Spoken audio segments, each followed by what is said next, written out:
This is pretty cool.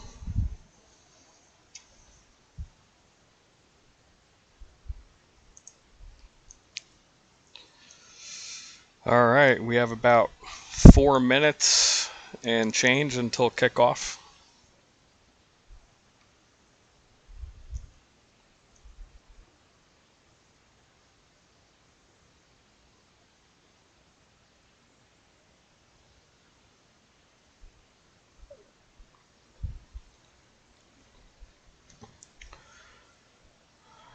I'd like to announce that 4League Report has officially partnered with Creator Sports Network, and we are debuting this digital NFL broadcast powered by Fan.Live.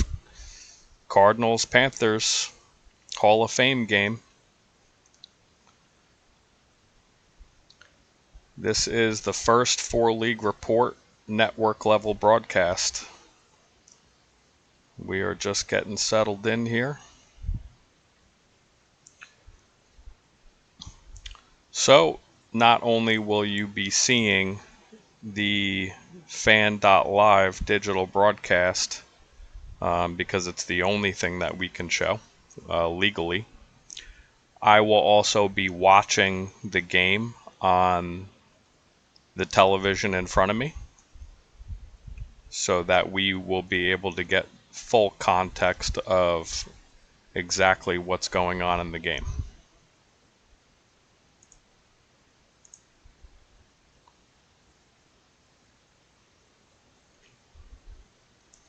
Let me test to make sure that the stream is good. Yes, it is.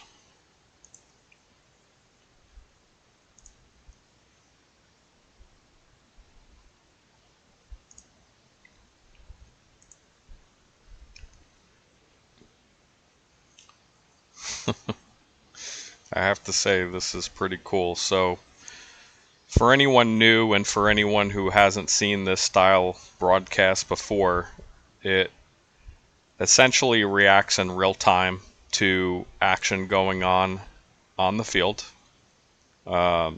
Fan.Live pulls the live NFL data feed and builds the play in basically a simulation as it's happening. So we all very well may be watching the future of sports broadcasting here, especially for content creation. I'm also imagining a day where individual content creators like myself will be able to do all kinds of broadcasts in addition to this one.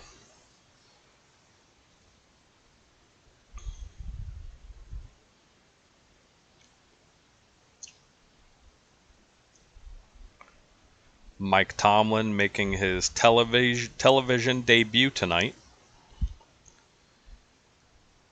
We'll have to kind of check the socials for clips on that.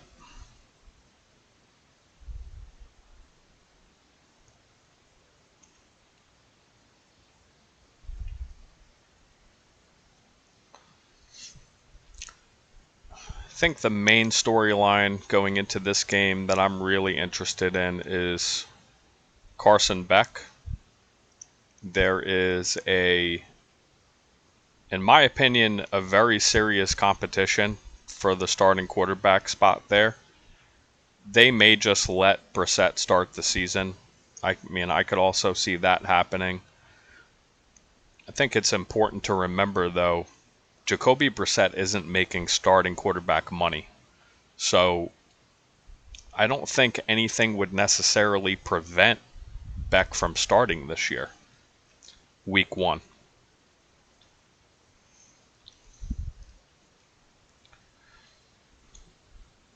And if you're enjoying the pregame, hit follow so that you don't miss the next broadcast.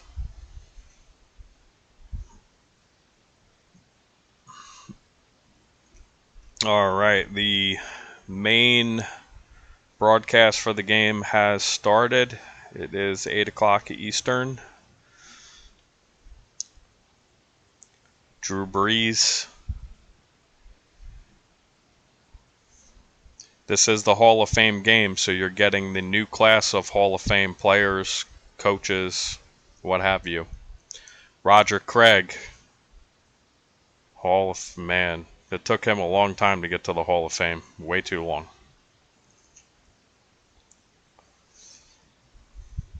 Brilliant running back for the 49ers. More like a Marshall Faulk.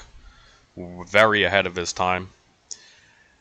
Adam Vinatieri, kicker for the New England Patriots.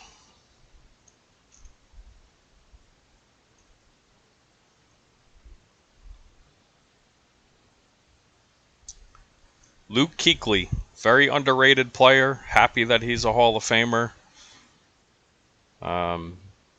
Did play on the Cam Newton-led Carolina squad that did have some pretty good years. A tremendous player. And Larry Fitzgerald, Cardinals OG from 04 to 2020. One of the best contested catch receivers that I've ever seen. Tough as nails.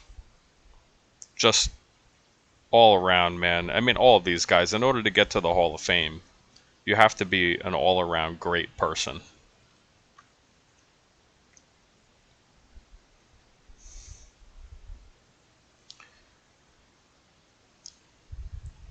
If you are watching the stream, please engage in the chat. Where are you watching from?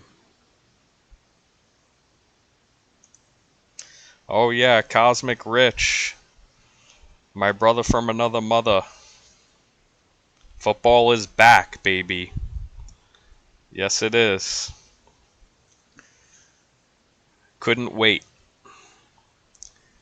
In the middle of training camps, first NFL preseason game, Hall of Fame game, man.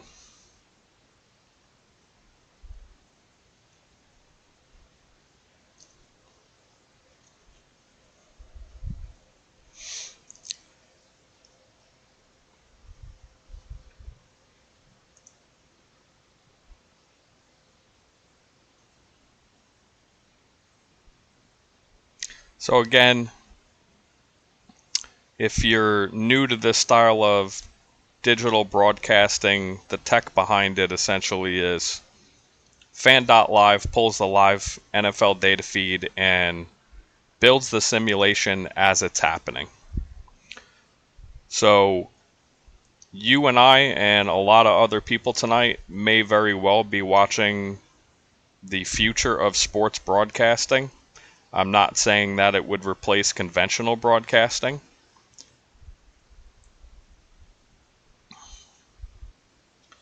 Cosmic Rich, I'm really intrigued to see what Beck shows tonight. Yep, me too. To me, that's the storyline for tonight, besides just seeing all these great, players being inducted into the Hall of Fame, and they get their moment in the spotlight, besides having their speeches.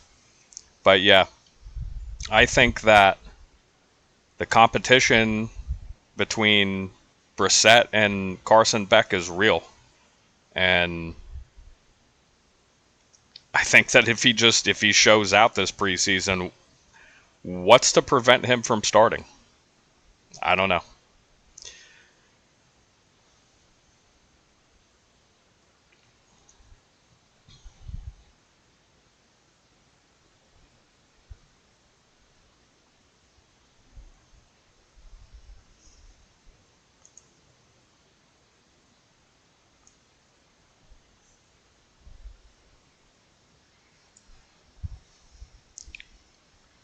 So one of the kind of cool features that I get to my disposal is Fan.Live control dashboard page, which essentially loads up all of the rosters for me.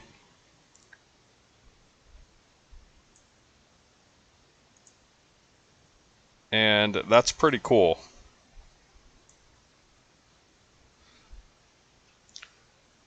I can choose to, we can, as a community, choose to view the game through the lens of any one of these players, which is amazing. Right now it's set to auto.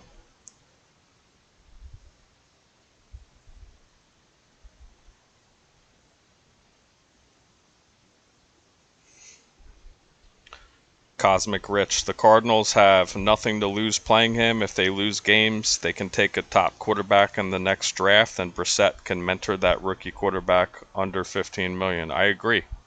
You know, Brissett has been journeyman backup his entire career and the utmost professional. So I have no doubt that he is only going to help Carson Beck. He held out for his money, got his money. Good for him. But I don't think that changes anything as far as what the Cardinals will do on the field this year.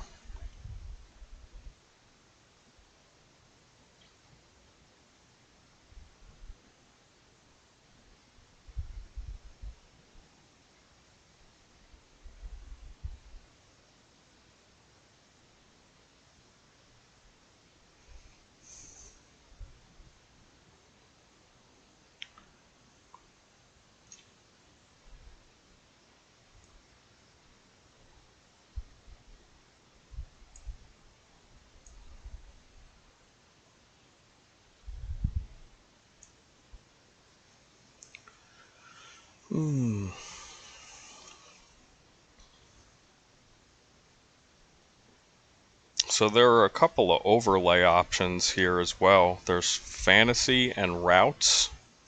So this is going to be new for a lot of us.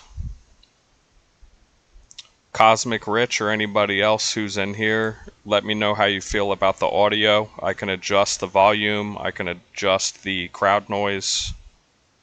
I could turn it off entirely.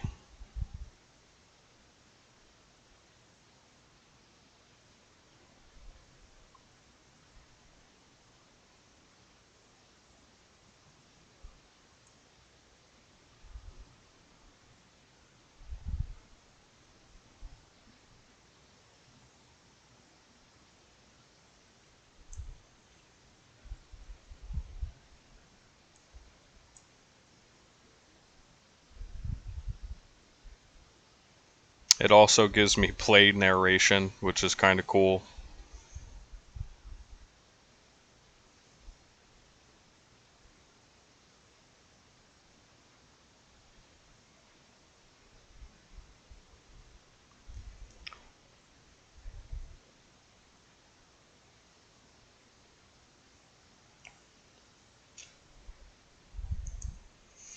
Dave Canales, 13-21, career record. This is a big year for him. And a pretty big year for Bryce Young. We're about to kick off here. Here we go. Hall of Fame game. 2026 Cardinals Panthers live through Fan.Live's digital broadcast.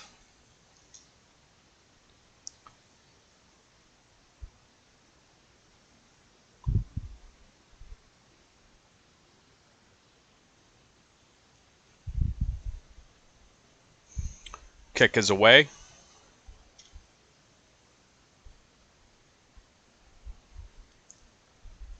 Football is back, baby. Let's go.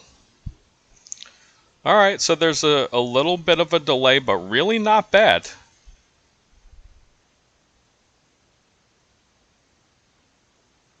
I'd say that was probably a 4 to 6 second delay. Kenny Pickett getting the start for the Panthers.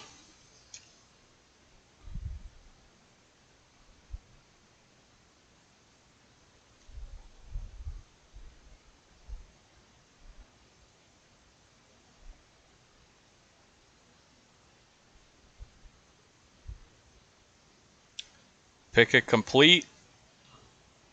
Oh, about 6-7 yards on the gain. I'm going to try not to give you what happens before the simulation shows you.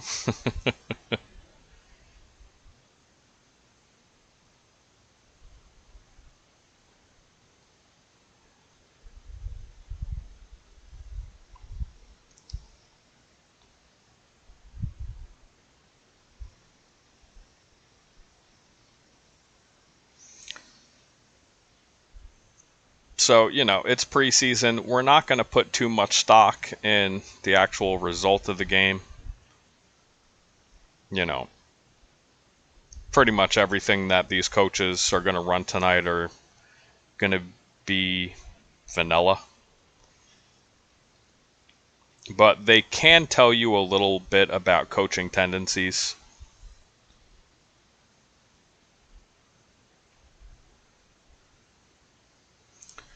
Third and 1.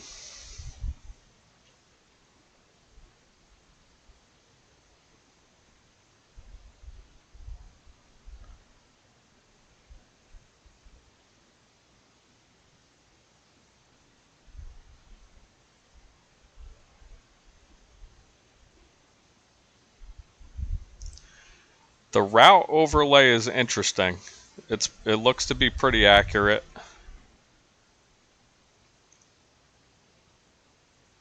Sack on the play. Panthers 3 and out.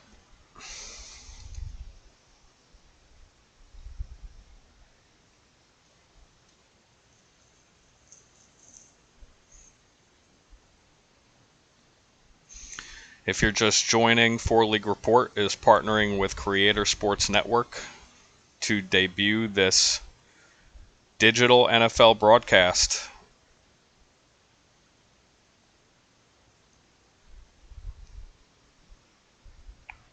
And that is brought to you by Fan.Live.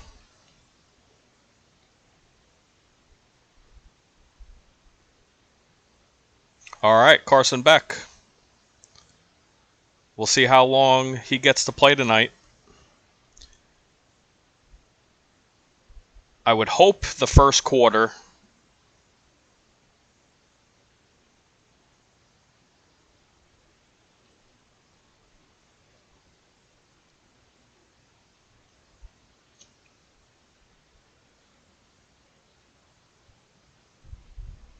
Quick decision.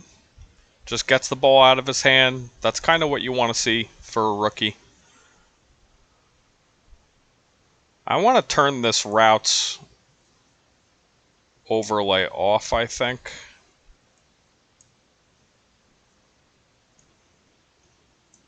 I want to see how it looks without that.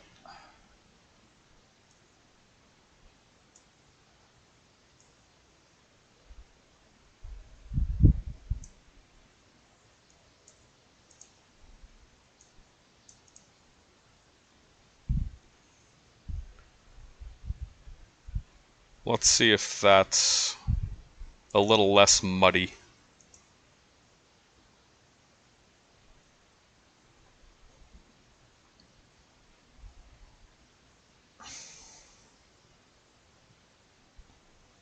All right, first down.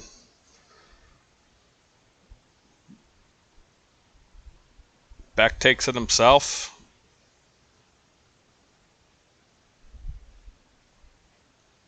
Really good pocket presence. Goes through his progression, steps up in the pocket, and takes off. Short yardage first down. That looks pretty solid to me.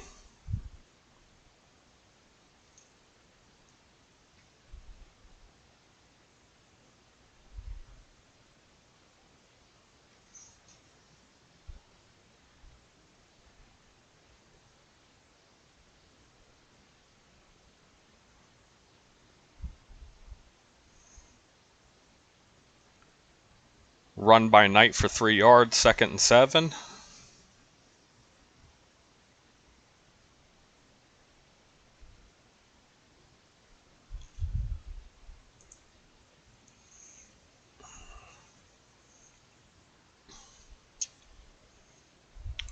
Another pretty quick decision by Beck.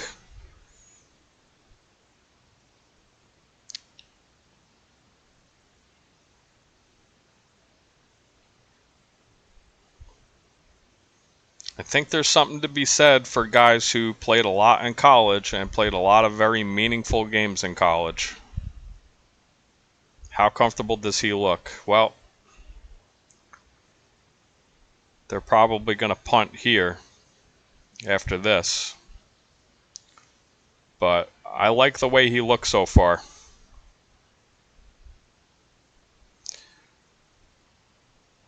My name Jeffy, what's going on, dude?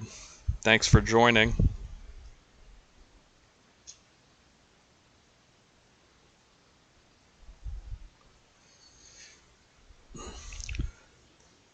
I am the creator of the 4 League Report and want to let you all know that we have partnered with the Creator Sports Network, and that is the reason for this live stream tonight. Is we were asked to be a part of this brand new era for the Creator Sports Network, powered by Fan.Live.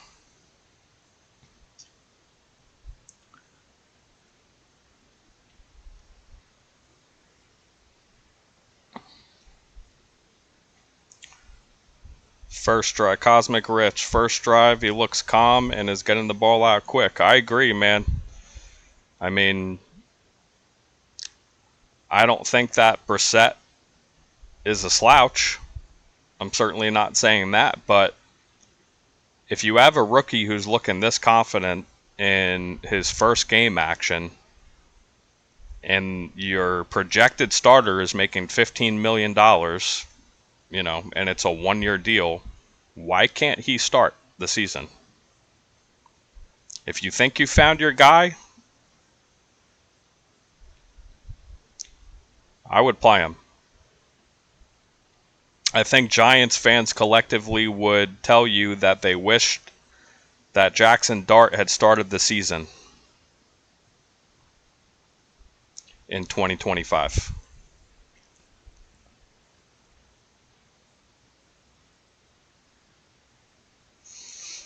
My name Jeffy 10. Where are you watching from tonight, bud?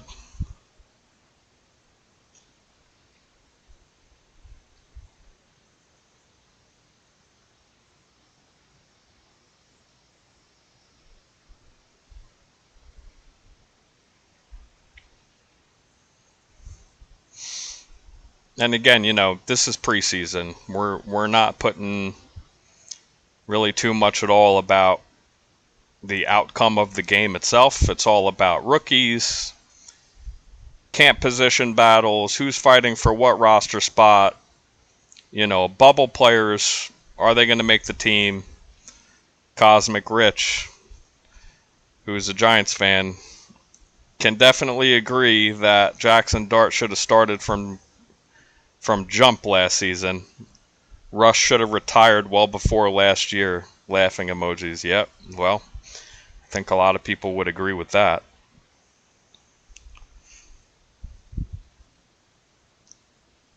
I think Russ might do pretty well on TV. He seems to have the personality type for that.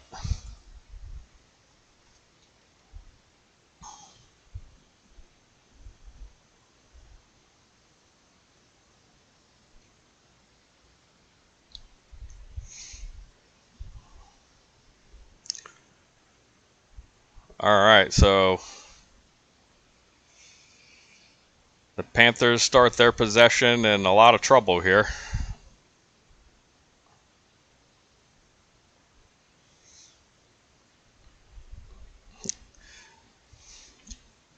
I don't think I question whether ETN is a good back or not. I question what is he going to be able to do behind this offensive line for the Panthers. I just don't know, man. I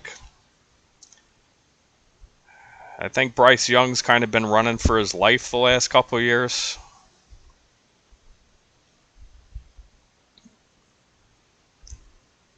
He should get a heavy workload, that's for sure.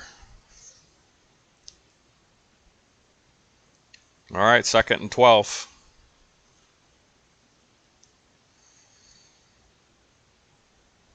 Well,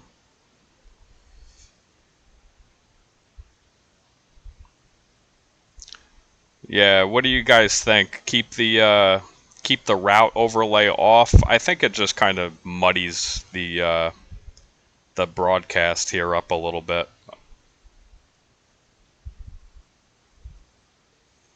Cosmic Rich, make or break year coming up for Bryce Young. Yeah, man.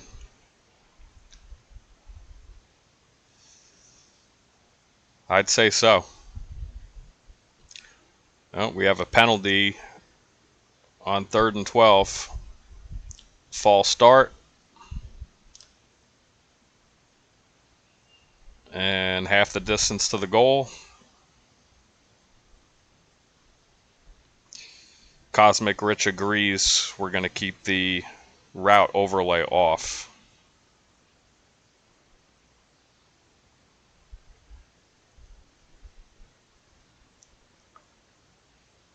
All right, 3rd and 12.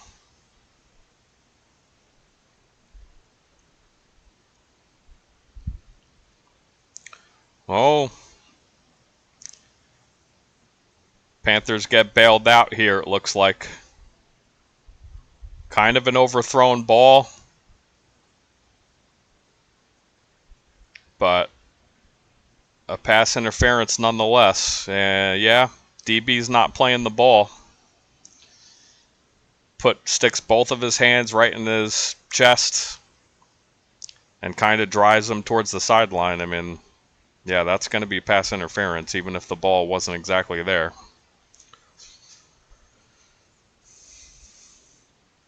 All right, 1st and 10 from the 32.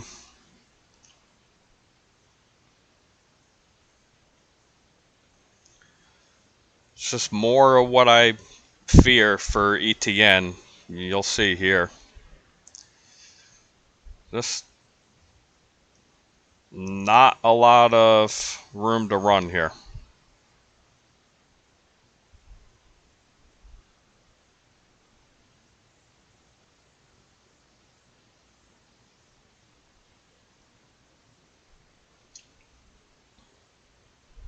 Second and 8.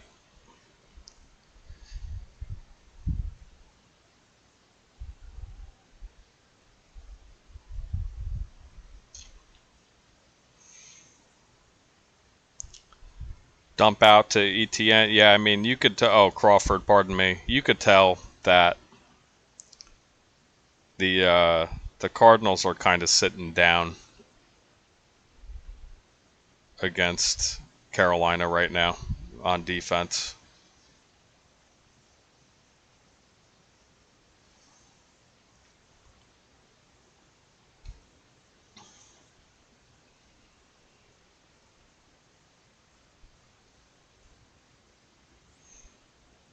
Penalty declined, but it was on Albert Reese. 3rd and 9. Let's see what Mr. Pickett has here.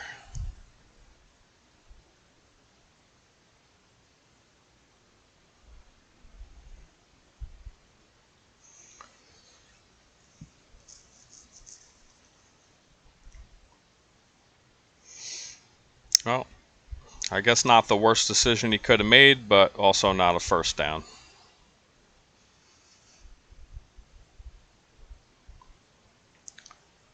First year head coach Mike LaFleur for Arizona.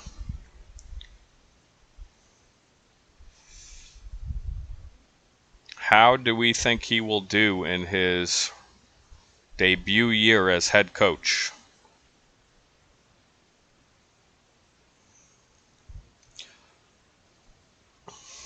Punts away.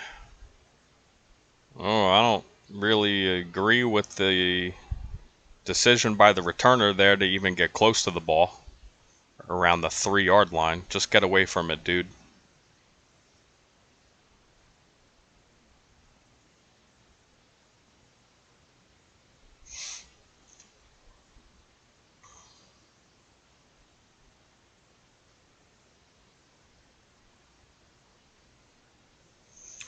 All right, commercial break.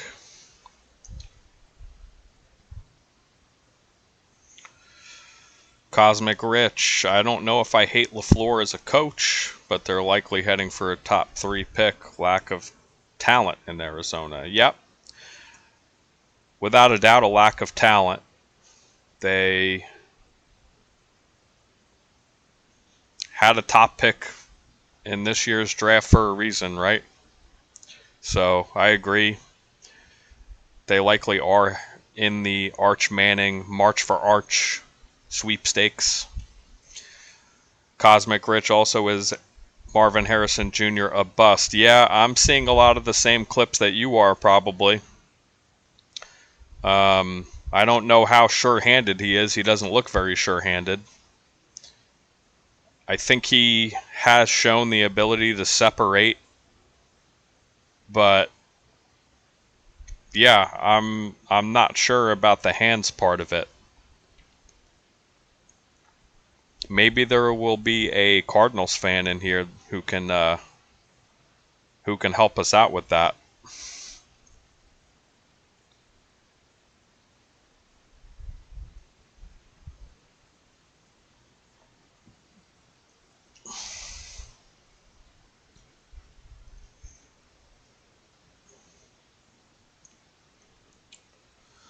So again, for anyone new, just kind of want to go over the tech again. This live digital broadcast is brought to you by Fan.Live. They have partnered with Creator Sports Network, and we have partnered with them. And how it works is they pull the broadcast in real time, the action on the field in real time, the real NFL data, and it builds the simulation digitally as it's happening.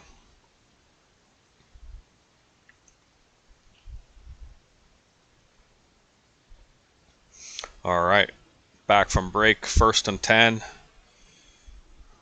I don't see any reason why we should have any changes yet. It's halfway through the first quarter.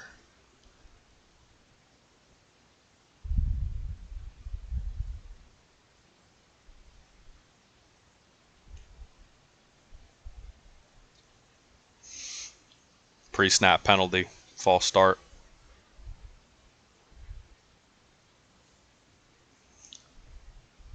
We got some growing pains that we got to get through to start the season, I'm sure. Everybody getting back in the swing of things. Not a ton of penalties so far, but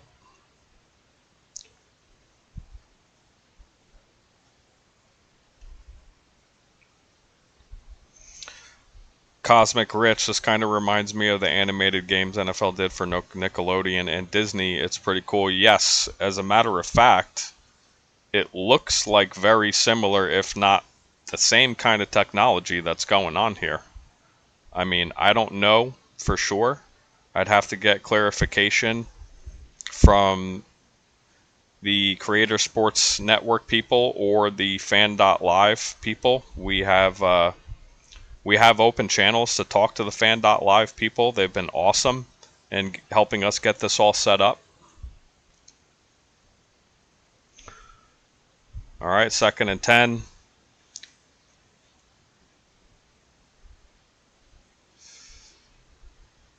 Cardinals are featuring Zonovan Knight at running back. Not really a whole lot going on here. Kind of into the line and nowhere.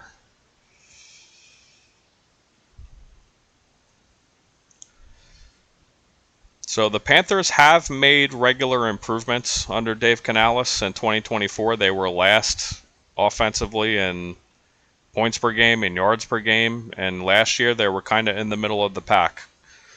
Well, on a 3rd and 7, I really like what I'm seeing from Carson Beck here, man. An absolute rope to his outside receiver. Nice route, too. Nice stop-and-go route. Kind of did the corner dirty. Fits the ball in between the safety and the corner. Very nice. Got Mr. Larry Fitzgerald clapping on the sidelines. He's pumped up. Oh man, I think Mr. Beck is in a rhythm here. Got play action, rollout. Nice, simple, quick decision. All of these have been very quick decisions. I think for any young quarterback, that's a great sign, man.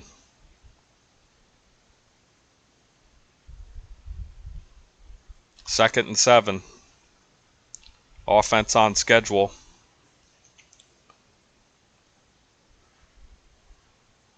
All right, Zonovan Knight.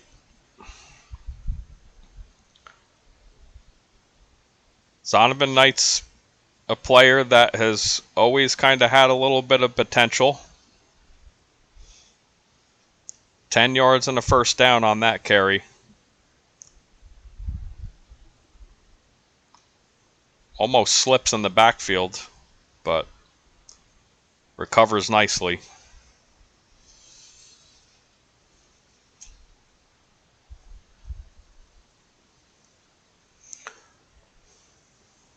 Oh, man.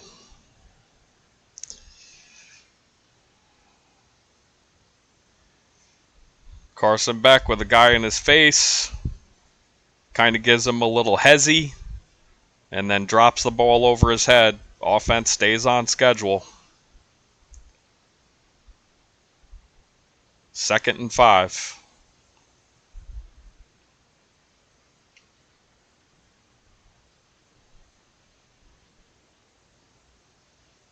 They're highlighting Jeremiah Love, who is not playing. Probably won't see him in the preseason. Carson Beck.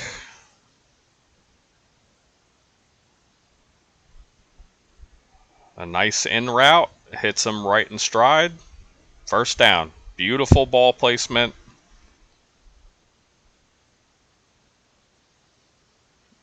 I've had some people in the comments, or my last video, NFL preview, training camp update, both of those videos, and a lot of people were like, no, Brissett's the starter. Okay, sure thing.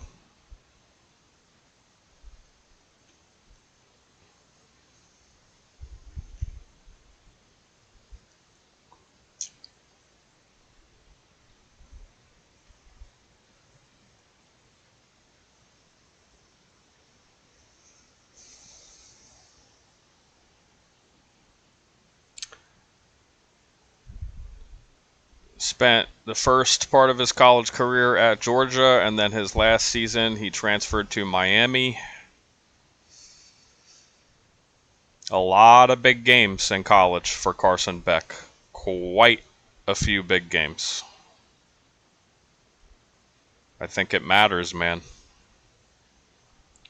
Or any of these guys coming out of college with the potential to be a starting quarterback, I think it matters.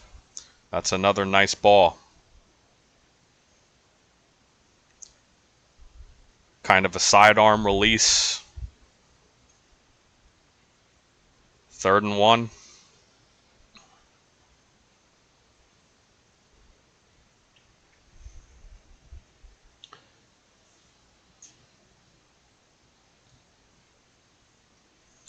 Zonovan Knight in the backfield. They give it to him, and he does pick up the first down.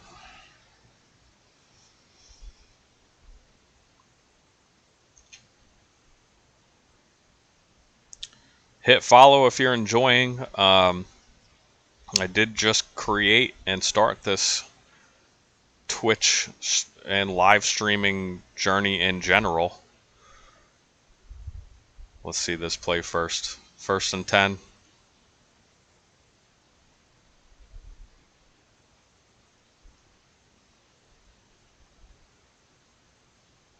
Maybe a little hiccup in the footwork there on the handoff. No big deal. Pretty clean.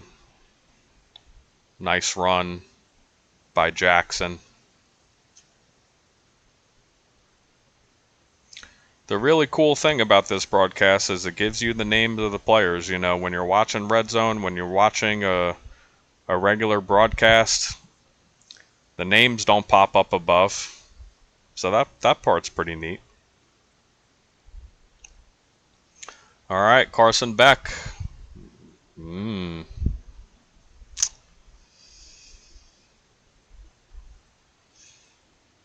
Just another really quick decision, man, and they are on the 1-inch line. First and goal. Pretty ball. Look at that, dude. Hits the guy. I mean, it hits him in the face mask. Tight spiral. Huge cheeser on Beck's face right now.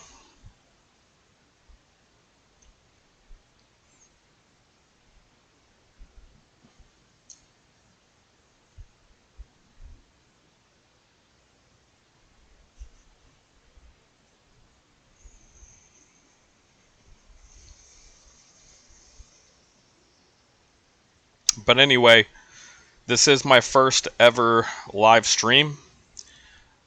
It is kind of up in the air what I will be doing going forward. I do have a bit of an audience on YouTube and TikTok already. Kind of throwing ideas around to myself right now.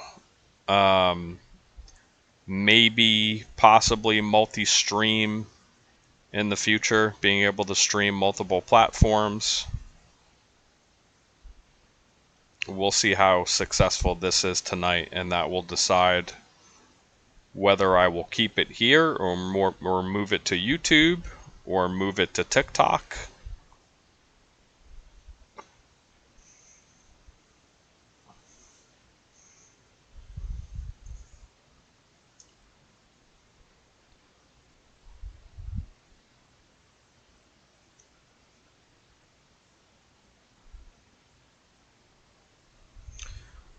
Also, feel free to give me any suggestions on content that I have not covered in any of the 4 leagues that we cover here.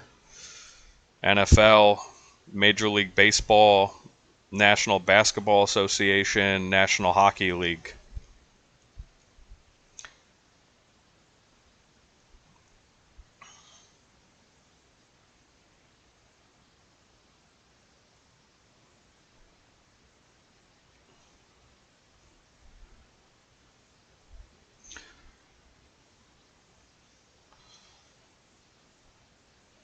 Also, who's the rookie you're most interested in league-wide? Doesn't have to be this game. Who are you most interested in following throughout this preseason and regular season?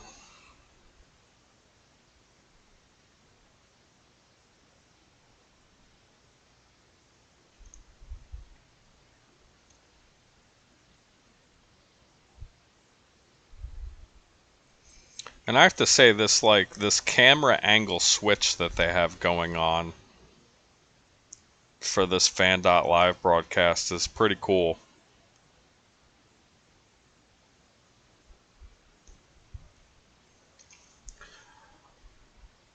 And the Cardinals are in. 13 plays, 96 yards.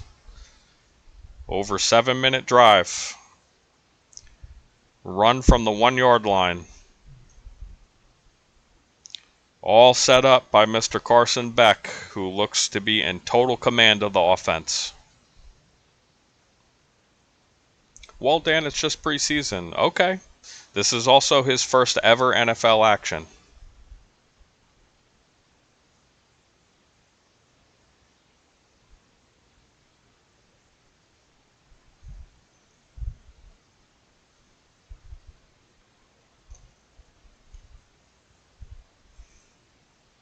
Thought the Carolina player that came around to the right had a good chance to block that extra point and kind of looked to slow up there a little bit. You're trying to make a name for yourself no matter who you are.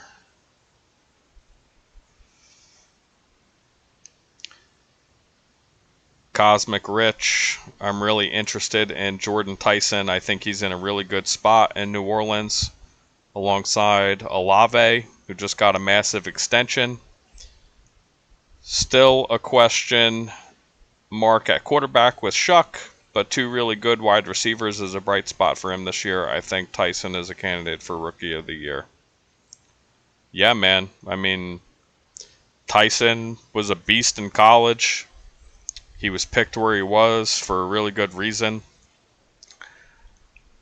I think that the Saints are going to be one of these teams this year that I don't know if surprise is the right word, because I think Shuck has kind of already shown us flashes that he has the potential to be a franchise quarterback. The more talent they put around him, why can't it just get better? Why can't they win the division? The division's weak in my opinion. Listen, the Falcons, really tremendous offensive pieces, but Tua Tagovailoa is the starting quarterback. And pretty much by default, because Penix is still recovering from an injury. So it's hard to have a lot of faith in the Falcons. We have seen Tua be good before. Can he last a whole season at this point in his NFL career? I think is the biggest question. I think the Saints take the NFC South this year.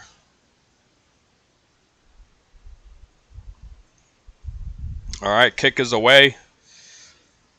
Second quarter now, 14:52.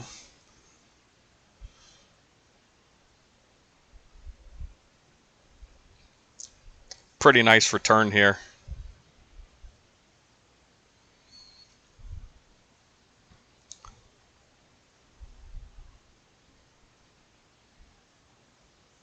Cosmic Rich, and only because you brought up rookies, what's your thoughts on the Kenyon Sadiq injury in camp? Yeah, listen, I don't know if they're just saying it for PR. They did come out today, by they I mean Aaron Glenn, and said that he should be a go for week 1. I think it's concerning. I know it's a hernia, it was hernia surgery and all that, and I don't know what a setback looks like there. All I know is that any setback after you have a surgery is probably not a great thing. I expect to see him at some point this year. I think that the Jets have some decent depth at tight end. They could probably accomplish a little bit of what they want to without him, but the plan is definitely with him.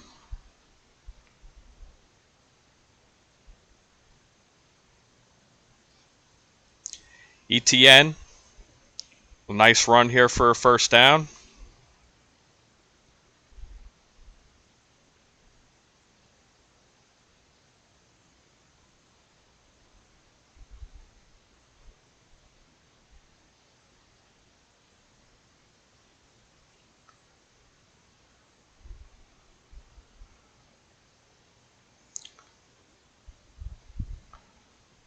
That was a really nice play call.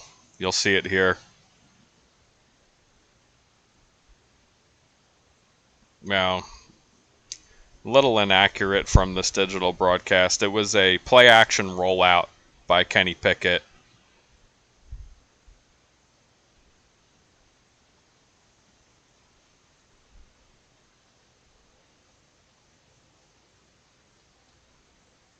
First and 10 on the Cardinals 35.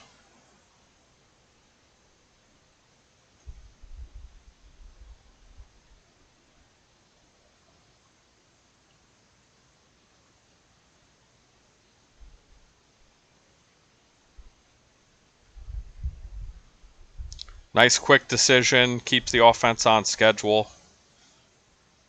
About a 4-yard gain.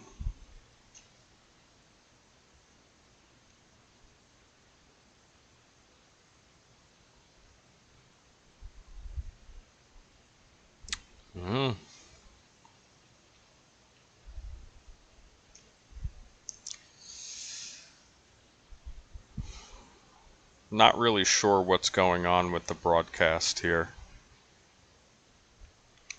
But that was, I think Pickett held on to the ball a little too long there. Did escape a sack, and then because he escaped, he threw the ball late to the outside, and it was almost picked off.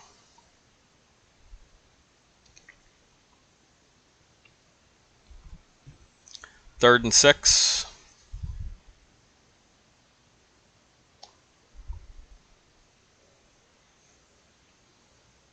That was a much better play.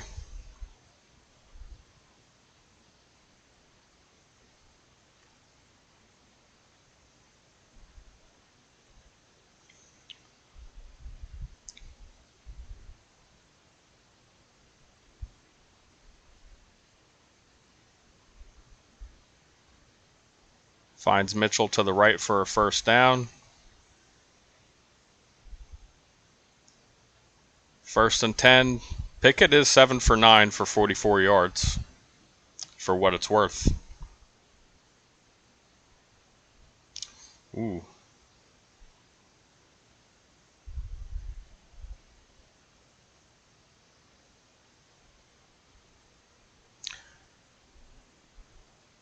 That was a much better throw than what you saw here. Kind of goes through the receiver's hands a little bit. Definitely a catchable ball. Could have been a touchdown. Panthers are taking shots here from the 23.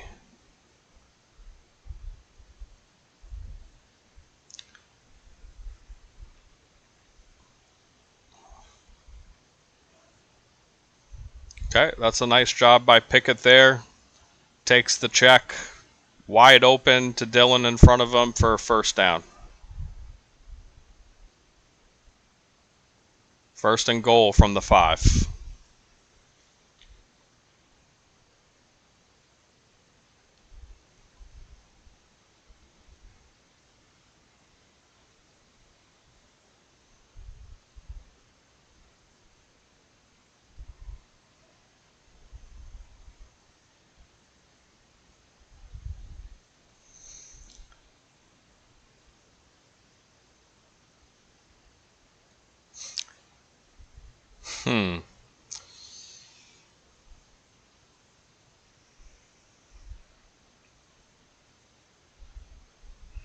Run up the middle by Dillon for a touchdown. Nice job there overall by Pickett. I mean, he did have the one play where he held on to the ball too long. Other than that, he was pretty solid there.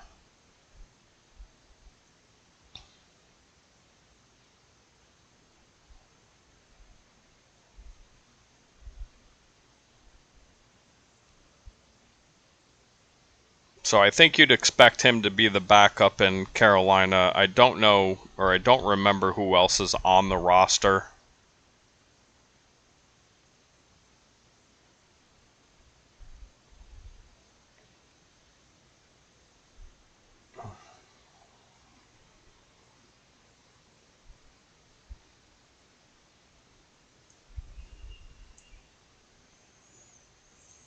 All right, we got a tie game with 11 minutes left in the second quarter.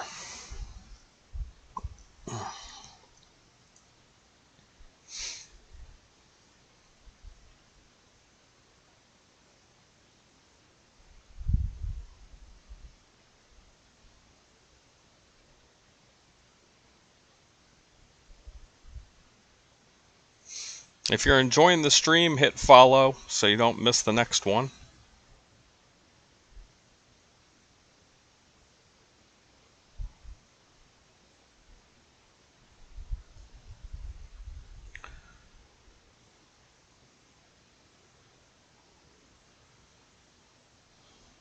So as you can see, the technology is not perfect. I think this is something that will be improved over time and probably very quickly, right? So for anyone new, the broadcast reacts in real time to the action on the field.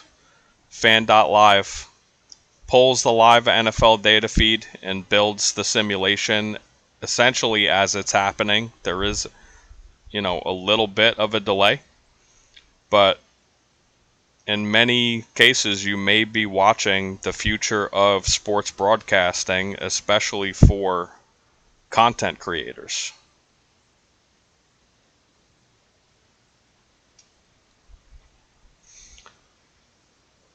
And this has been made possible through our partnership with Creator Sports Network.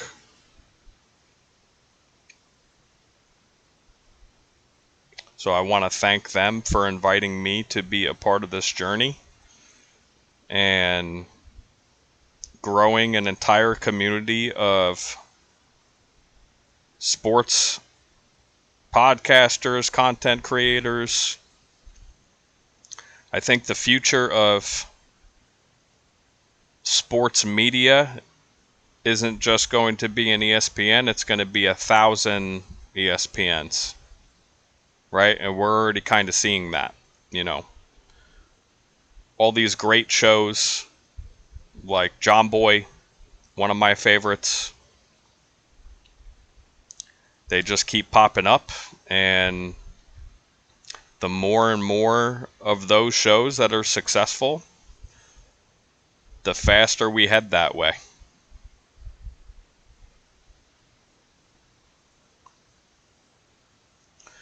All right, kickoff. Cards getting the ball back here. Curious to see if we're still getting Beck. Penalty on the return. The kickoff broadcasts, I mean the kickoffs themselves are pretty clean, I have to say.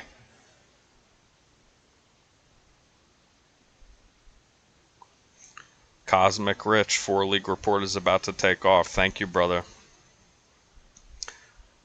Speaking it into existence.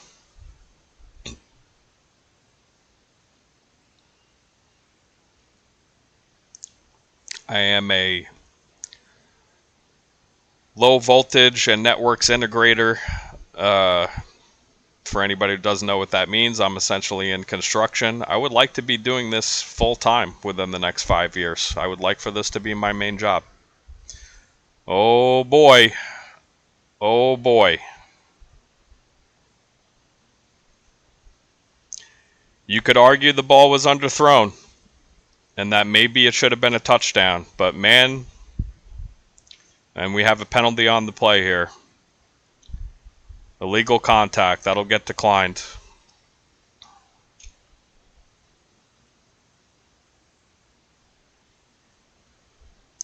Yeah, man, so Beck is still in there. Another really dirty route. I mean, I don't know who these guys are for Arizona. Again, if that ball's put in a little bit of a better spot, maybe that's a touchdown, but we're going to give him the benefit of the doubt, man. I mean, that's a huge explosive right there. Picking up right where he left off. Cosmic Rich, this kid looks good, man. He is pro ready. I agree, dude.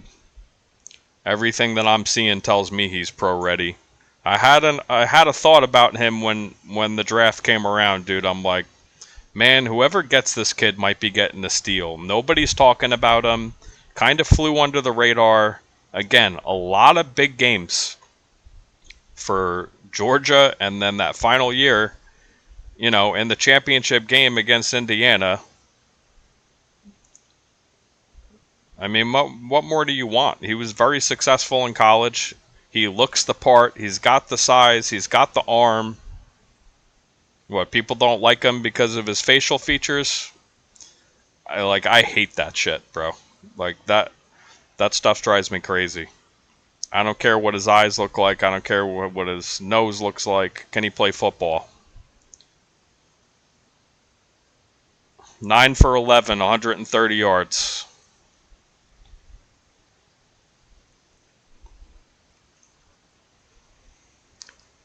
Arizona takes a timeout here on 3rd and 4. Gonna talk about it.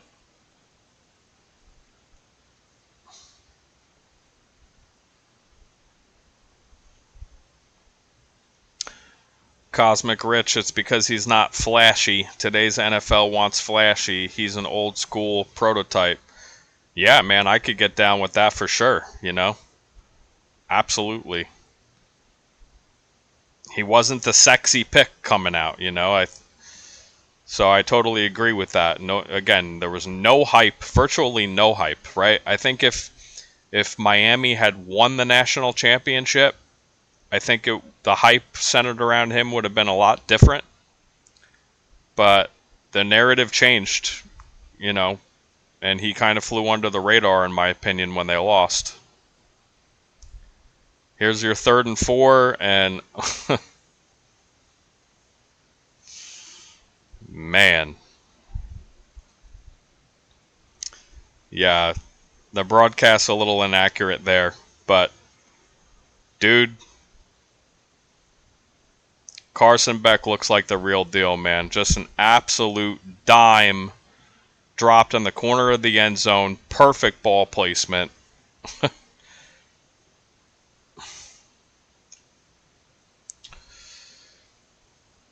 Welcome, Marizol Jordan, best promotion on streamboo.org. Okay.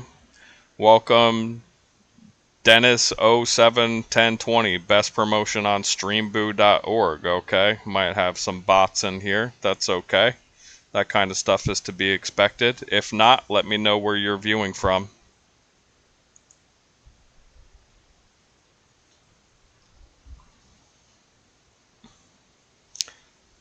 Cosmic Rich, what a touchdown throw, man. Yeah, dude, I mean, I just have a feeling if this is what we're getting from him in preseason, why won't we see him week 1? You give me the argument why we won't see Carson Beck week 1 if this is what we get during the preseason.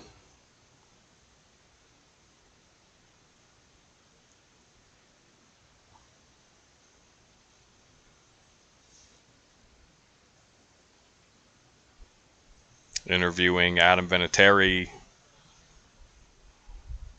Super Bowl game-winning kick put the Patriots over the Rams 20-17, Super Bowl 36. That was a hell of a game, man. And that was the start of the Patriots dynasty.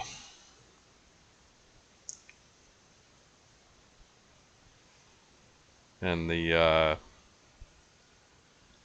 Tom Brady era of dominance.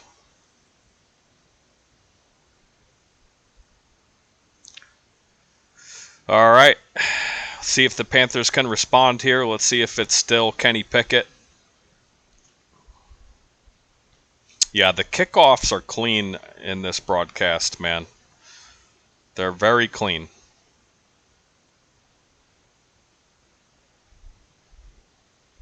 Again, I think you're just going to see a lot more improvement with this style of broadcast over time, and it probably won't take too long.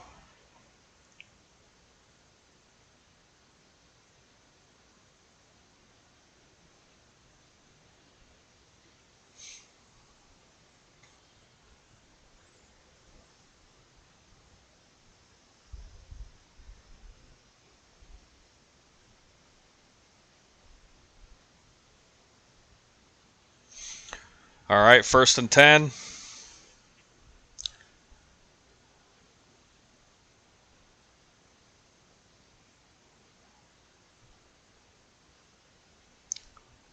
A.J. Dillon for a 1st down. That was very accurate as far as the simulation.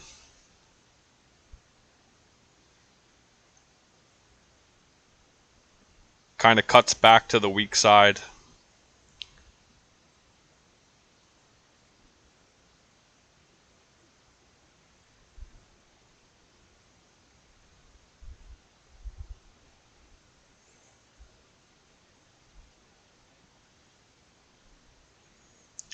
We have a play action pass.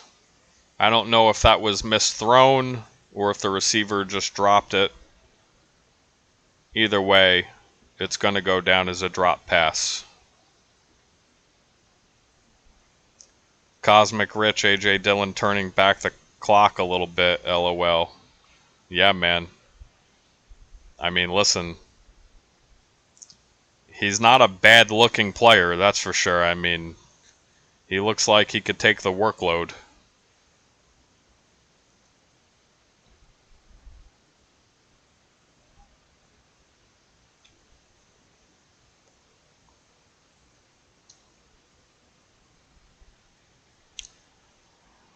All right, so we got King in there. Pickett is out of the game.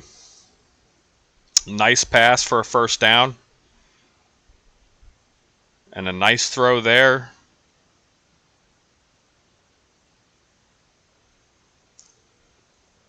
This guy was pretty much labeled an athlete in college. And it's interesting to see what he'll be able to do here out of Georgia Tech. Haynes King was a big-time runner at the quarterback position.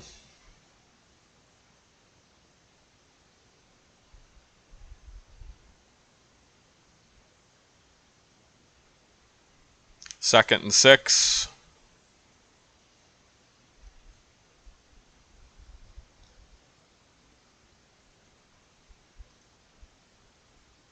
Maybe the pass wasn't exactly on the money, wasn't as bad as we saw there. A little outside of the receiver.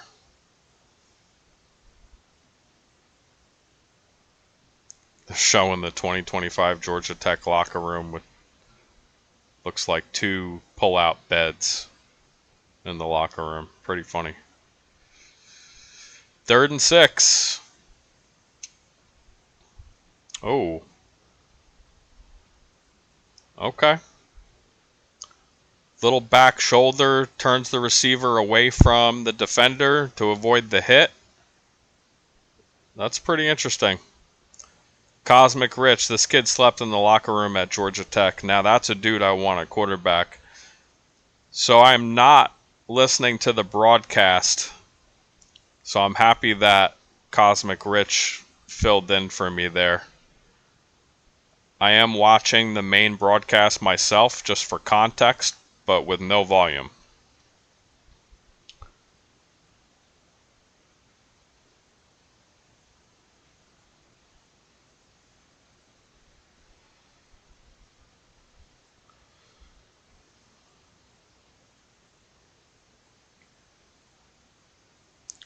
Haynes King from Texas. 2nd and 10.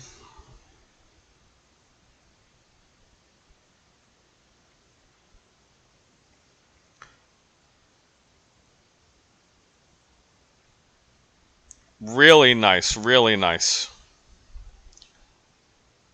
You never want your quarterback just to sit back there when things are breaking down, makes the quick decision to take off.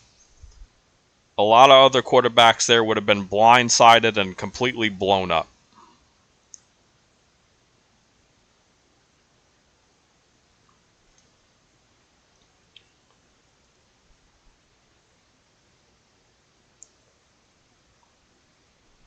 Third and 2.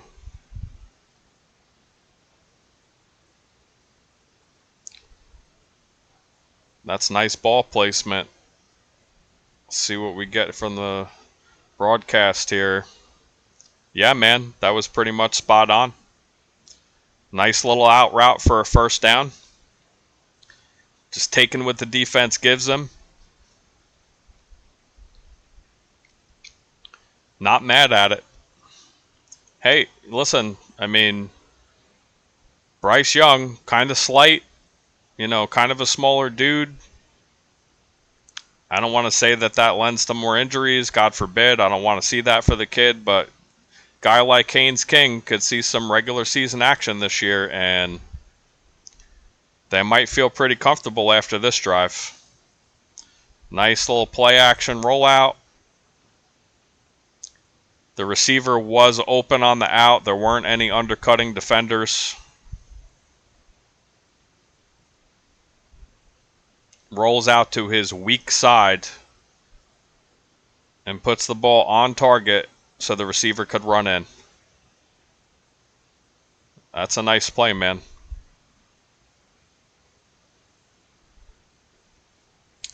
Good old Haynes King from Georgia Tech. Cosmic Rich, first game of the preseason, and we are getting some nice offensive action. Football is back, baby. Yeah, listen, I didn't expect this. Usually, especially the last few years, Defenses have been so ahead of offenses. You could make the argument that both of these defenses are kind of lackluster. And, you know, I wouldn't be able to push back too much on that. So that could be a contributing factor to the amount of points that we're seeing here so far. But quarterbacks, all of them for the most part, all three that we've seen have all played well and are all putting up some nice numbers here. Very efficient, high completion percentage, including Kenny Pickett, who a lot of people just flat out forgot about.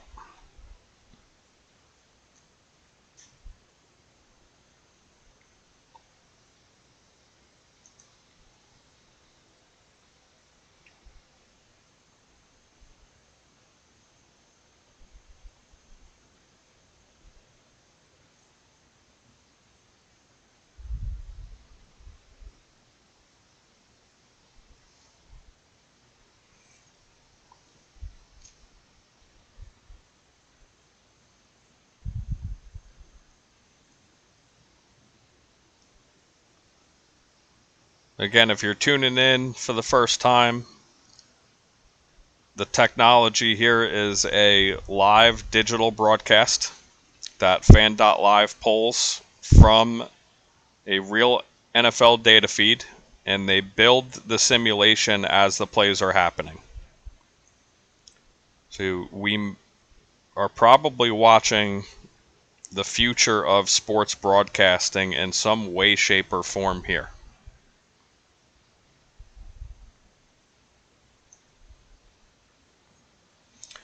I think these overlays and these, like my ability to command what we're seeing, I think in a lot of ways that could be implemented to other broadcasts that we may be watching.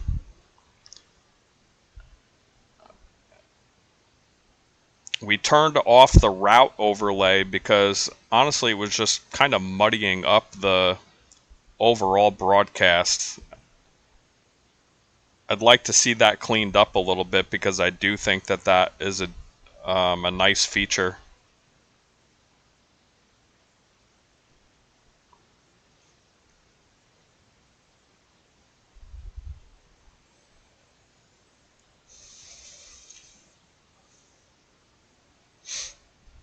All right, we got a tie game with just under 6 minutes left in the first half. This is the part of the broadcast that's the most impressive to me.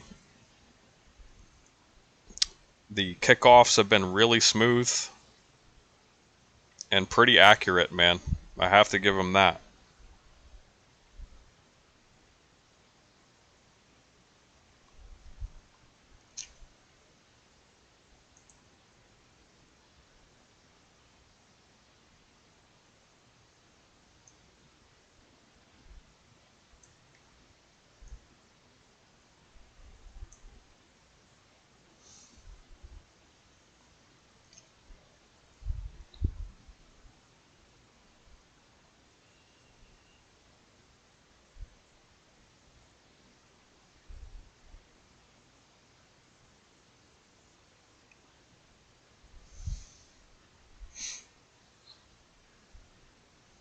We also have the ability to turn night mode on and off for the stadium. Since this is a night game, we'll be leaving it on.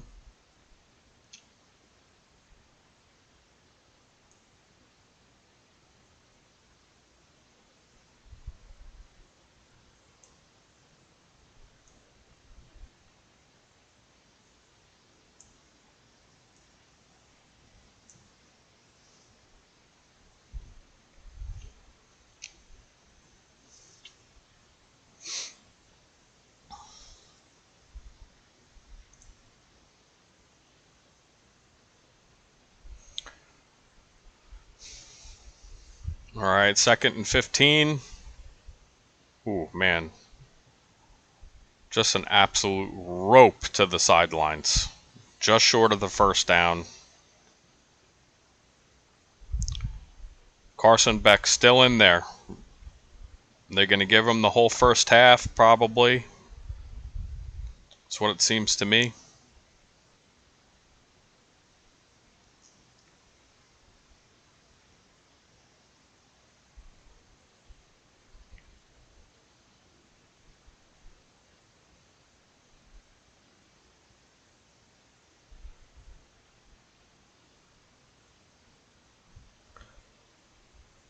Third and 1.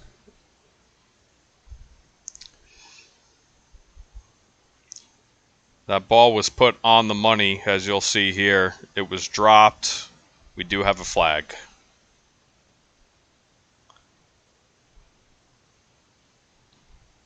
That's a pretty confident throw on a 3rd and 1 down the field to the outside.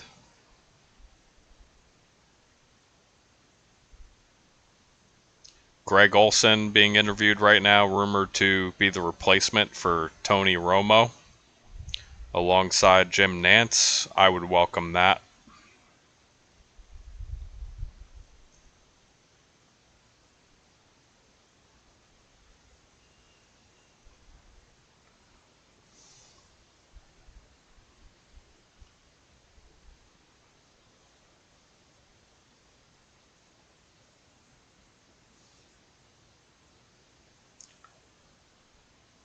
So the penalty was on Carolina. It's a 1st down.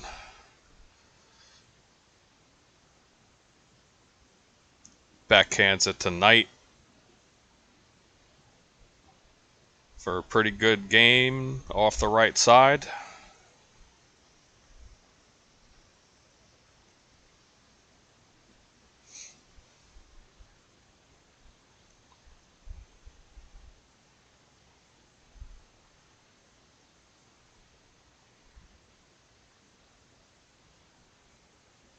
Craig Olson wearing a really cartoonish Luke Kuechly shirt. They're interviewing him and Kuechly right now.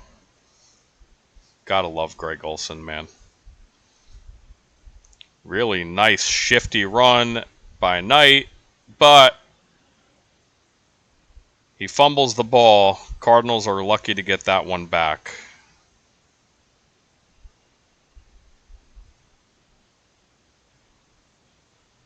Nice punch out there. Knight has had well-documented issues with holding on to the ball. Nice player, though. Really nice run. Just got to hold on to the ball.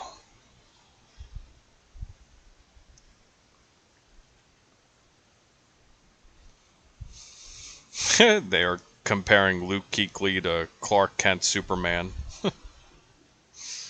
Luke Kuechly in school photo with glasses. Looks very Clark Kentish.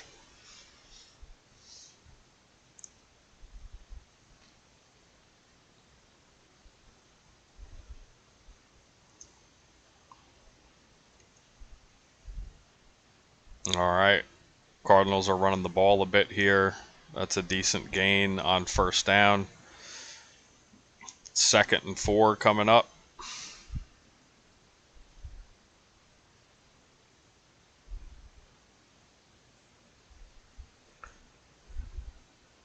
There's a big hole up the middle right there.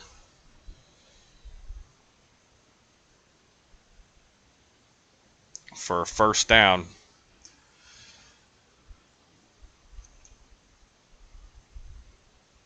By Kiner. Yes, Kiner is the replacement for Zonovan Knight. I don't know if he was taken out of the game due to the fumble or just for rest.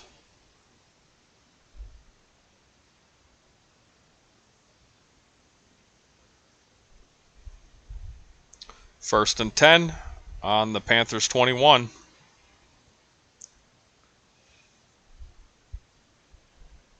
Kiner again. Decent gain off the left side here for 4 yards.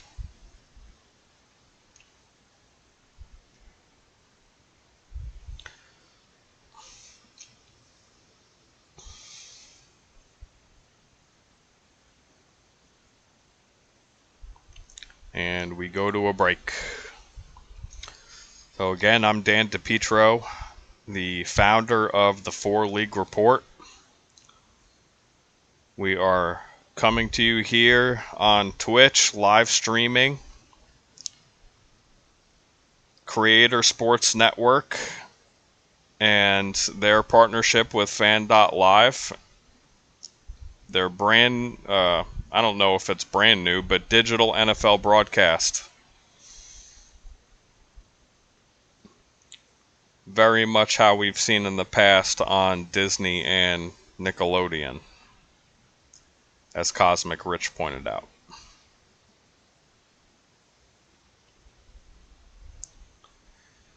You could find full episodes of the 4 League Report on Spotify and YouTube. We also have a presence on TikTok, Facebook, Instagram, X.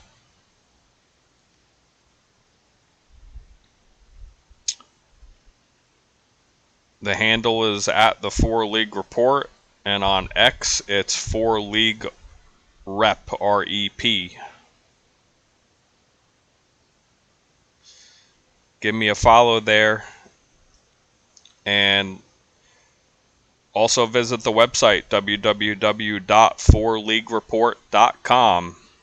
You can find uploaded episodes, and on the main page are links to the YouTube and Spotify channels, and also to this Twitch channel to make things really easy for y'all.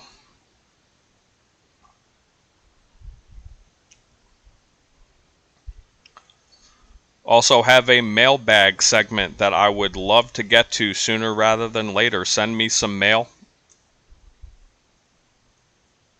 4leaguereport@gmail.com.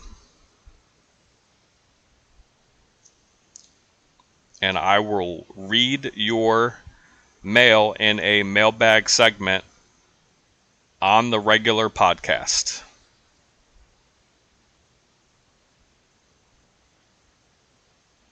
All right, we're back here. 2nd and 6. 2-minute warning is over. Carson Beck, as already stated, is still in the game.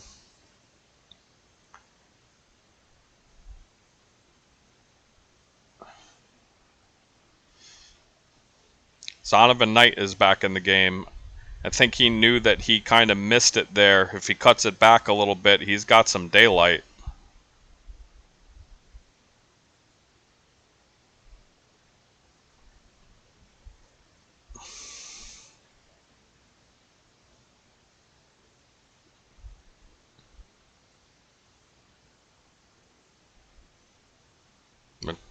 Showing these highlight throws from Carson Beck that we've seen here in the first half, and man, that one that I was a little critical on down the left side, I mean, it was pretty much on the money, man. The receiver may have slowed down a tiny bit, but 11 for 14, 148 yards and a touchdown.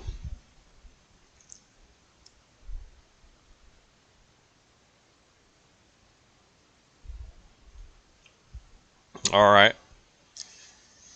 Beck hangs on to the ball there, sacked for a couple yards loss, steps up in the pocket nicely, but the pressure hones in, and Arizona's going to have to settle for a field goal here. However, it is preseason, so who am I to say they won't go for it? You got nothing to lose here, right? All we're doing is evaluating, but I think we're also evaluating kickers for some teams. So in kicking situations, I think it only makes sense to let kickers kick.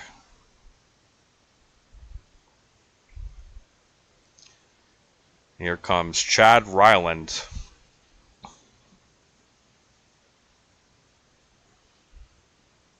.35-yard attempt.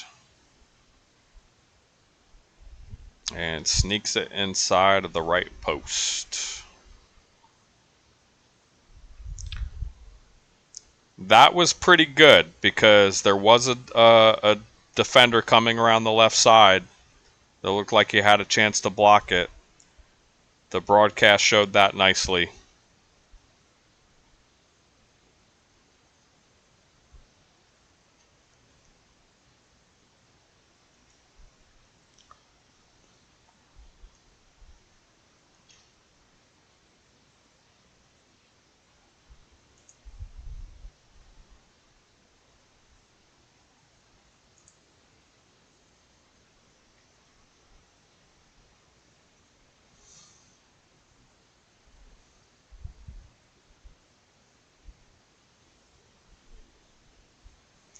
Cosmic Rich, it looks like it's just you and me, bud.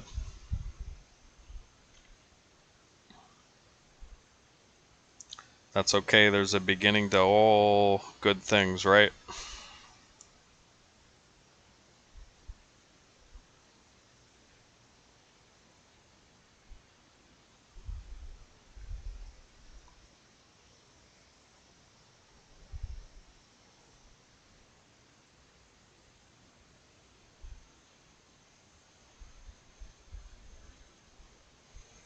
Cosmic Rich, I'm here for the long haul, baby. This is just the start. Amen, dude. We watching ball, that's all we need. Yes, sir. I'm just excited football is back, you know? So, any excuse to be able to have a watch party to watch football, I'm all for it.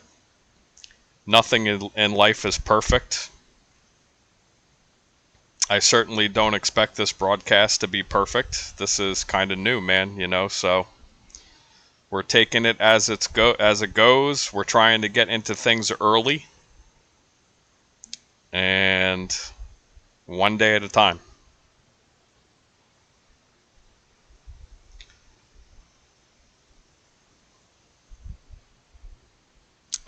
Ten new head coaches this year. 10. And how many new play callers? 21? 21 new play callers, I'm pretty sure it is. I might be wrong about that. It definitely lends itself to a lot of volatility in the NFL this year.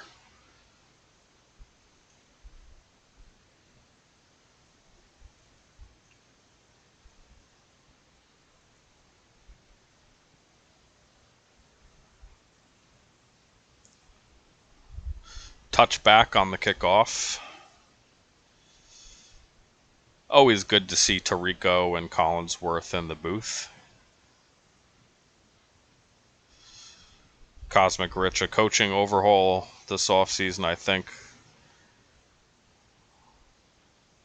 The beginning of the year will be unpredictable for that reason. That's a good take. My advice to football fans, don't bet on football week 1, LOL. Yeah, you might want to hold off for a little while until we kind of get the picture of what's going on here.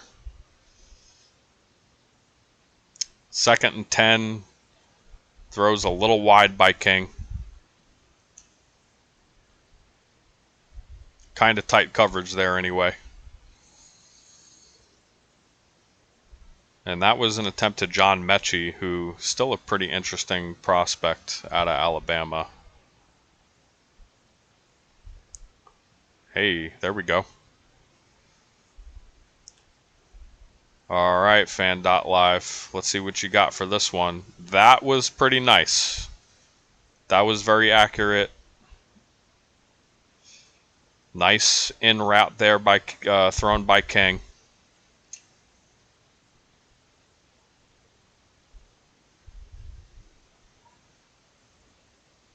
And there was a nice out by Mechie. Decent ball placement, a little low, kind of out of danger. Not bad. King doesn't look half bad, man.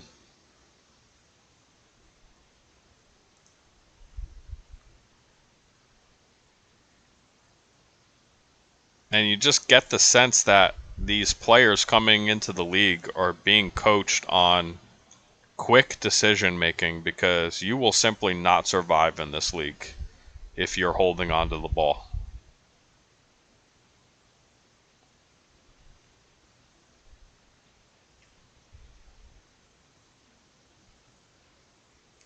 These players that come out of the SEC and the Big Ten and, you know, even the Big 12,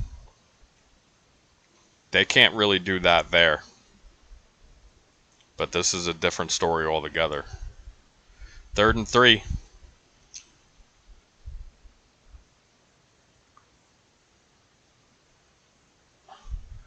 Nice job there. So we'll see a little bit of a rollout here by King.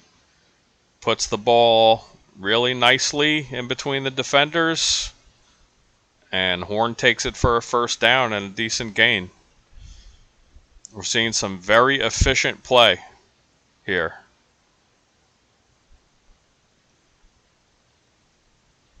A little bit of an overthrow on that one by King. That's all right. I think if he puts the ball in a better spot, that's a touchdown, but he's been pretty good overall.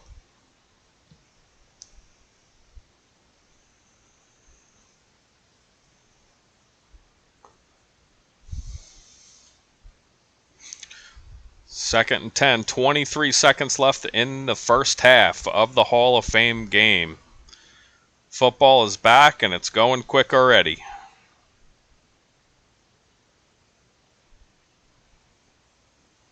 Oh, man. Just a wide open receiver running into the end zone down the right side. And King kind of misses him.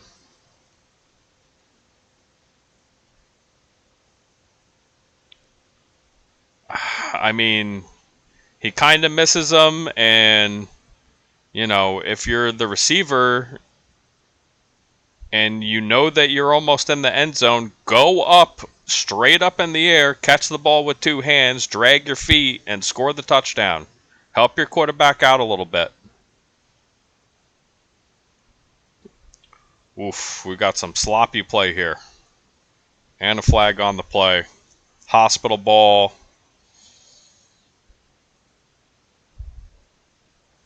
Cosmic Rich. King wants that one back. Yeah, man, I mean, put the ball on the money and it's a touchdown. Receiver's got to make an adjustment, though. There's plenty of time there for the receiver to adjust. Looks like this is going to be declined. Looks like it is on Arizona.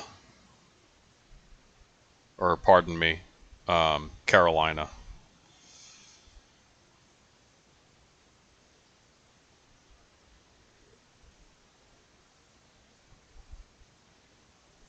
And 4th and 10, 12 seconds left. Field goal team coming out.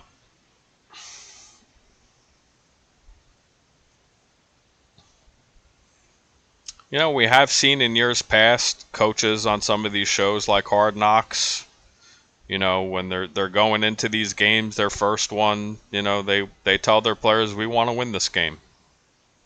And, you know, I'm sure Dave Canales wants to see that a touchdown, and I'm sure he wants to see them go into halftime with a lead.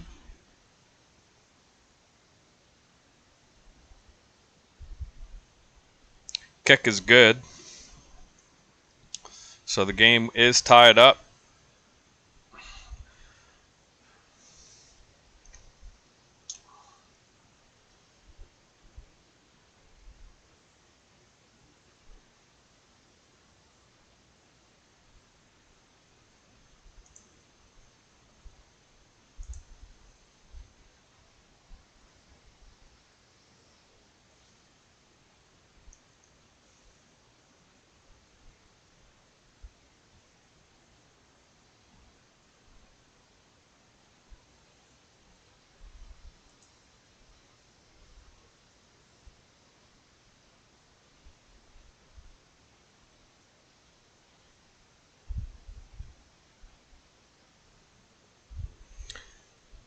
Cosmic Rich.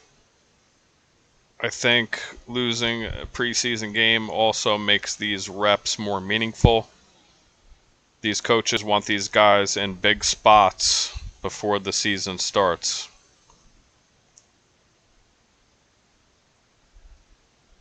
Yes, I agree with that. I think meaningful reps, even in preseason in a tight game, if you're trying to win, if that's the goal, absolutely means something. And guys like Zonovan Knight, you know, who have been on at least a couple of teams now, you know, need to also use preseason along with the regular season to solidify where they're at.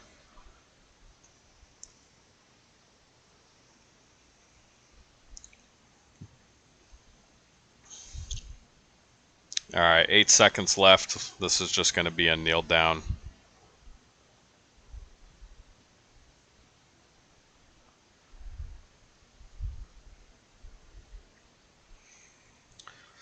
So we got a tight one going into half. Locked up at 17. Broadcast showing the kneel down pretty nicely there.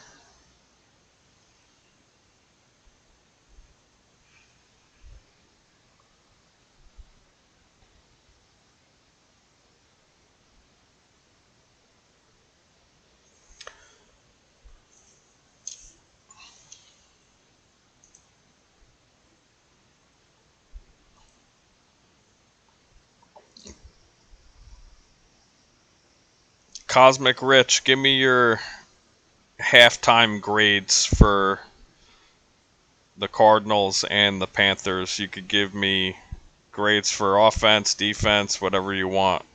Curious what your thoughts are.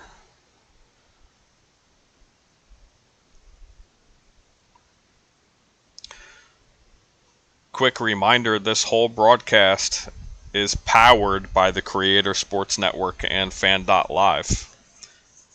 And this is the first public test of the NFL broadcast system. Again, brought to you by Fan.Live through the Creator Sports Network, who we are now partnered with.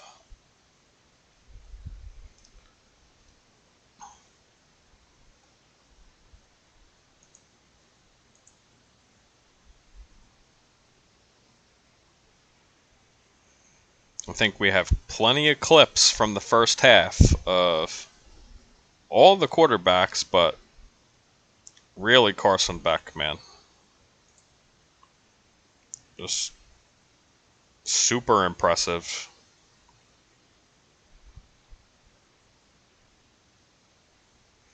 Also, if you're enjoying this, hit follow. 4League Report live streams are a little up in the air. I do like Twitch so far. I do want to try other platforms, and I do want to try in the future multi-platform streams. I'm sure that's where it's going to end up going anyway.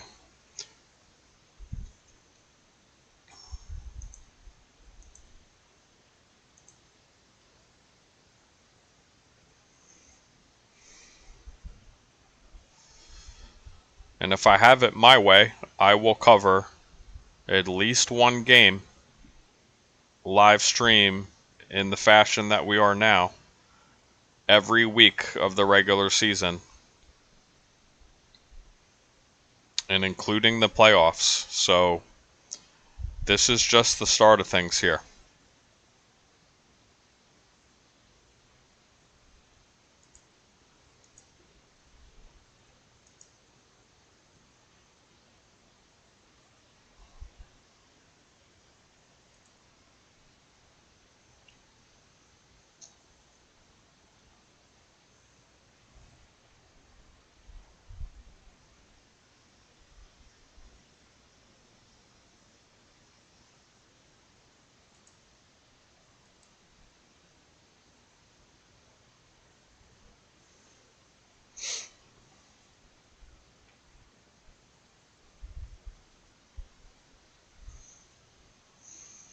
All right, Cosmic Rich.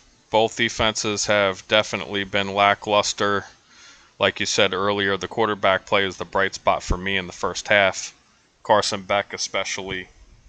This kid looks really pro-ready, commanding the offense.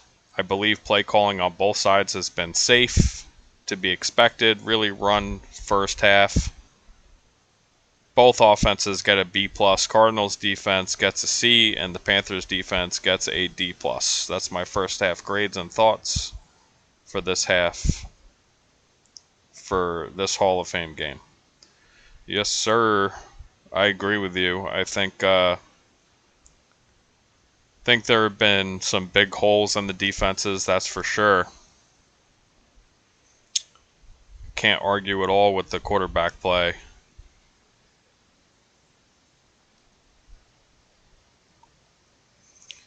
Again, I think we're going to see a lot of clips on the socials after this game is over of Carson Beck, and all these people are finally going to be like, oh wow, maybe he's the starter.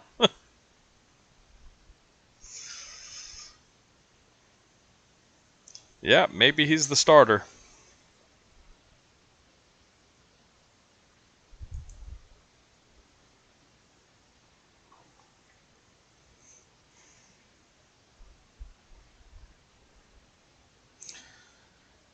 Cosmic Rich, Panthers corners are concerning.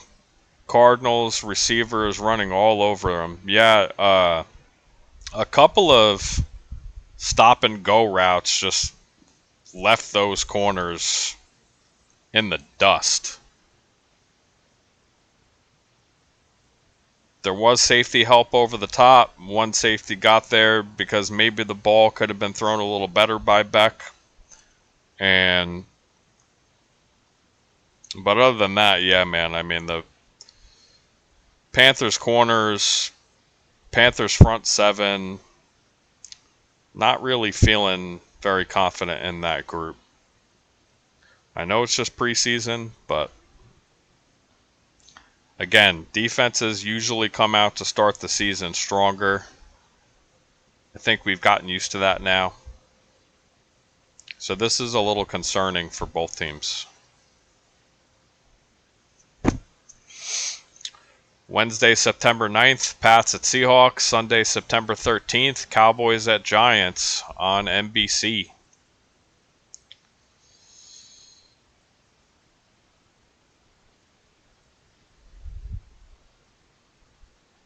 We have a late Labor Day this year. I think it's September 7th.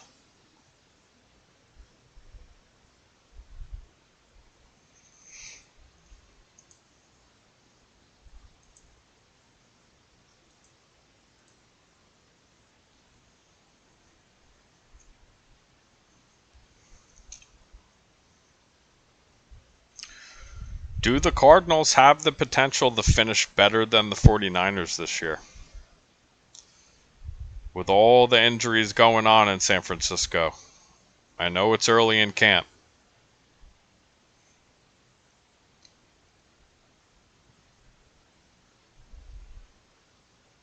But probably, like Cosmic Rich said, they're probably in the March for Arch sweepstakes. You just never know in the NFL, though.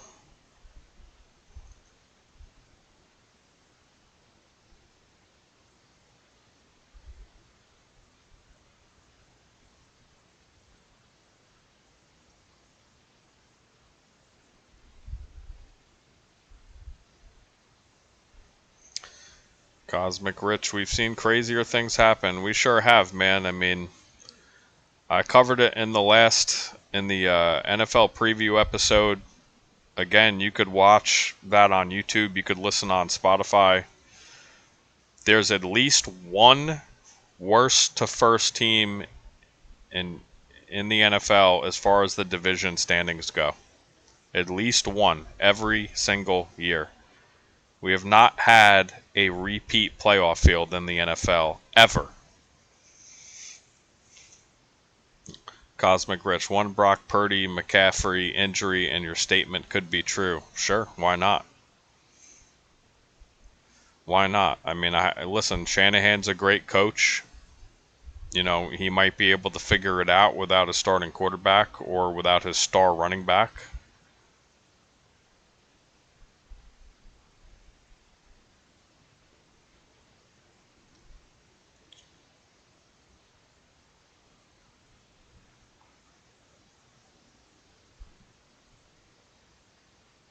I think a lot of these teams are delicate, man, especially when they're relying on a franchise quarterback, like the Cowboys will be with Dak Prescott.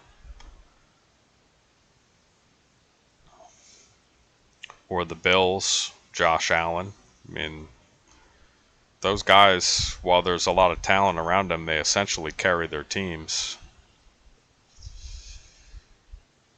Cosmic Rich, what's your thoughts on Giants Cowboys week 1? I'll be in the house for Sunday night football. That's going to be exciting, man. The debut of John Harbaugh. Man, if you're a Giants fan, you have to be excited about what you're seeing in camp right now. All the reports and everything that we saw in the offseason related to Neighbors and his recovery did not look good. And I think that anybody with an unbiased mind saw that and probably said, it's probably not going to be a great year for him. But so far in camp, he looks great. Running right next to Odell Beckham Jr., who's been taking reps with the first team. This might be the best wide receiver core the Giants have had since the last time Odell Beckham Jr. was there. So you take that into account. You take John Harbaugh and his style of coaching into account.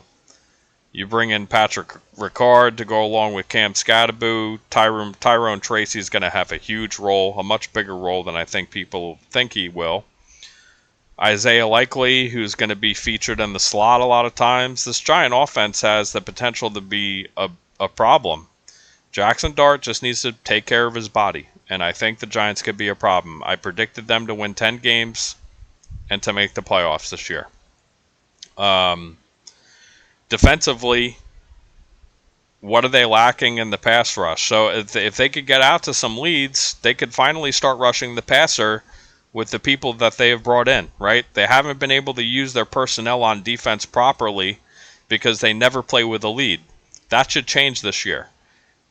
They should slow the game down, time of possession, run the ball, emphasis on running the ball, emphasis on play action, really let Jackson Dart become a playmaker out of that.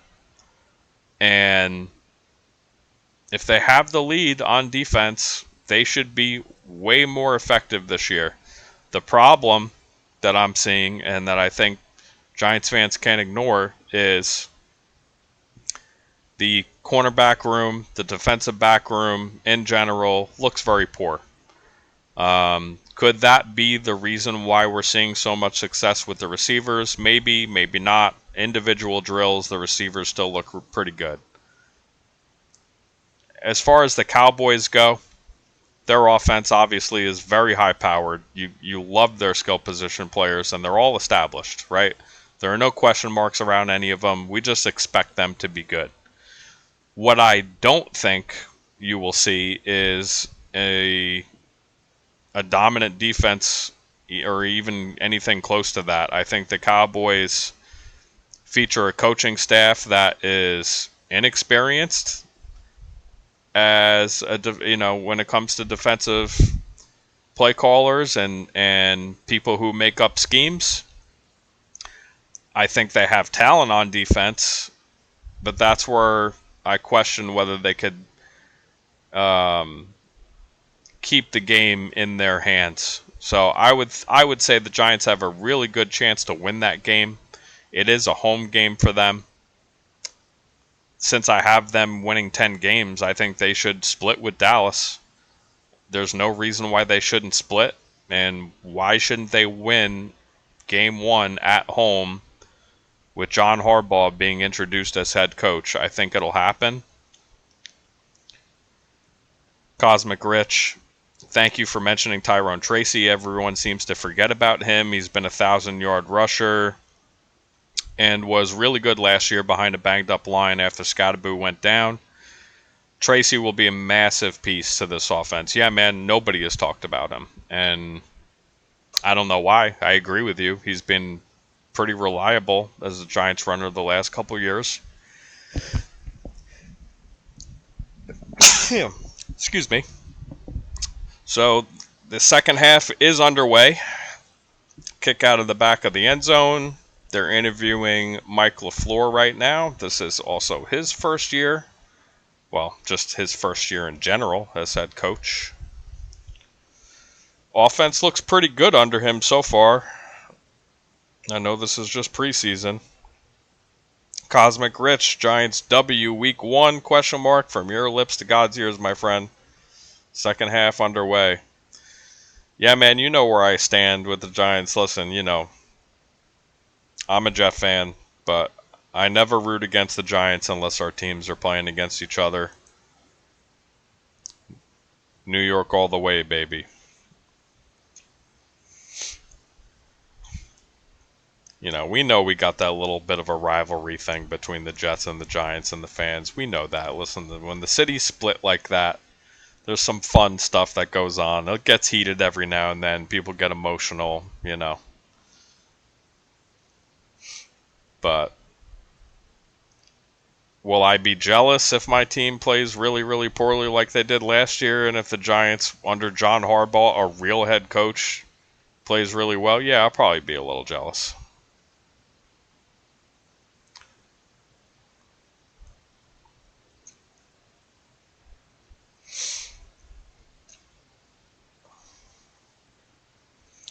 All right. 1st and 10, and Panthers jump off sides, and Carson Beck is still in the game. I love this from LaFleur, man. This shows me he wants to get this kid experience. I think it's because of everything that we've been saying.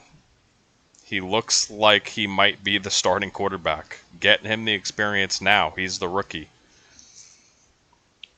Cosmic Rich. Football is good when both New York teams are thriving. Well, from a bias standpoint, I agree with you. I think the NFL does perfectly fine when it's just the Giants. Carson Beck.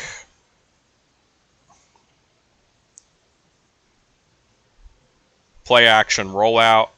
Wide open receiver. Ball placement great. 1st down. Just more of the same. Cosmic Rich. I don't think the Jets are as far away as most people think.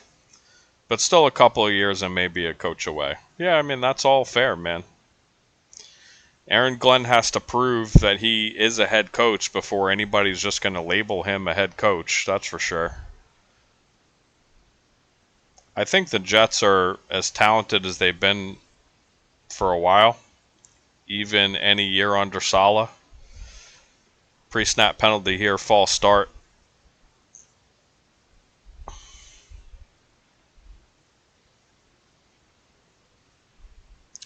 It is interesting to me that the Jets have players like Breece Hall and Garrett Wilson who are willing to stay and take money and just be a part of this team. So many players don't do that. We've seen that, over the years plenty. 1st and 15 after the penalty.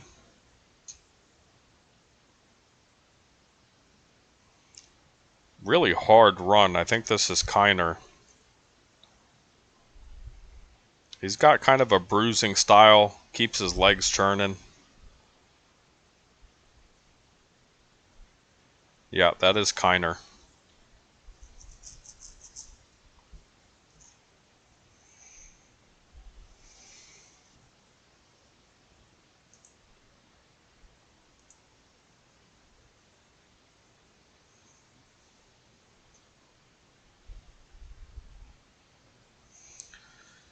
Second and 11, play action.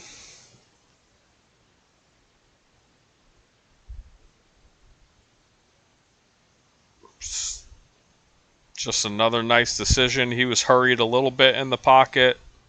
We got a flag here, holding on offense. It is coming back. That's on the rookie Williams, left tackle.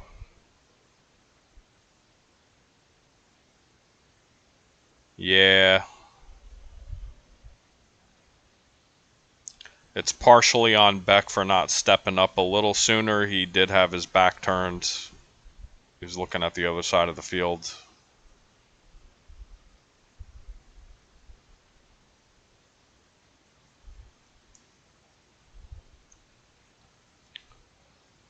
Oof. Cosmic Rich. What team is your biggest underdog going into this year, and what team do you think is overhyped?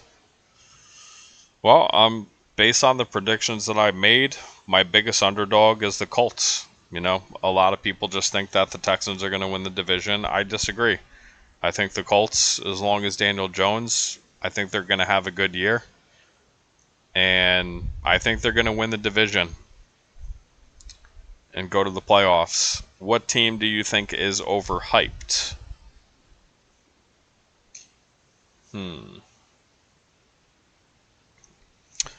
I think the Seahawks, mainly because, the the returning champion usually goes into the year with a lot of favor. I just think that they have a huge target on their backs. The division is extremely competitive, and I think that Darnold is a little bit of a wild card. He has been up and down a little bit in his career, so I think they're the most overhyped team. Can't be mad at the defense. I just think, again, competition within their own division, not let alone the NFC, is pretty good, man. Did he hang on to that ball? Doesn't look like it. Looks like it's 4th and 5. So, not a bad ball there by Beck, but yeah, it hits him right in the chest, and it gets knocked out by the Carolina defender. That was a pretty good play by him. Cosmic Rich agrees. Yeah, I've had a lot of Seahawks fans on TikTok come at me because I picked the Rams to win the division, and man, did they not like that. No. I don't give predictions based on your fandom or anybody else's fandom, that's for sure. I like the Colts a lot this year. Yeah, I don't know how you couldn't. The playmakers are there offensively still, and the offensive line is still top notch in my opinion. I mean, barring any health issues there, the offense should roll. Defense is okay. I don't think it needs to be great. I think the Colts style is to churn and burn the time on the clock, win the possession game, and kind of just wear you down over the course of the game.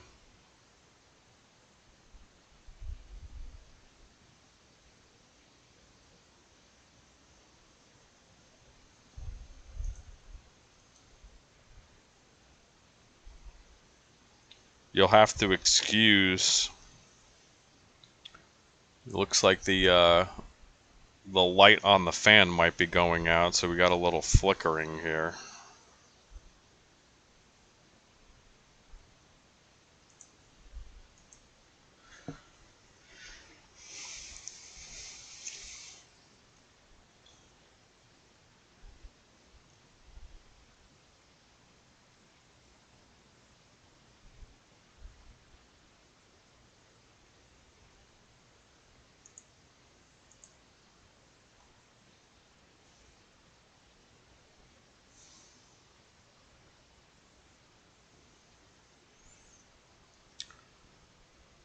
Rich, who's your pick for the Super Bowl this year?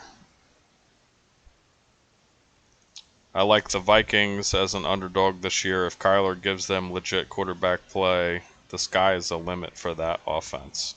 Yeah, I agree. I think, Kyler has shown that he's enough of a playmaker that if he distributes it well enough to Jefferson and company, that they could be decent, at least competitive in a very, very competitive division. That's another division, man. I mean, to me, you can make the argument the Vikings are the worst team in that division.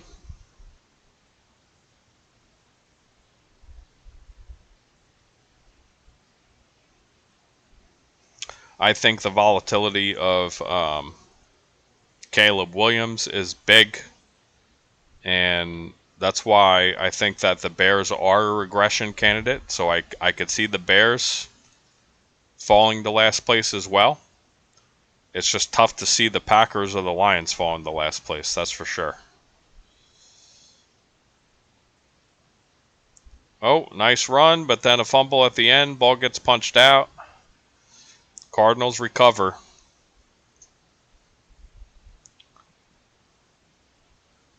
Tyus the third coughed it up. And he's acting like he's hurt. Or maybe he is hurt. We'll see.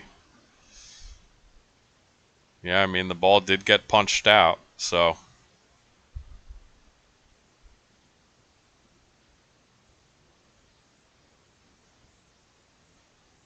that's a really nice job by the defender there. The Cardinals look like they may be a well-coached team.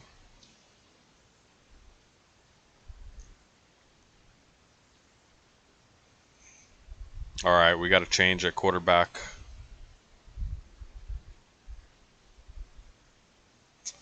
Run to Kiner off the left, nowhere, loss of yards.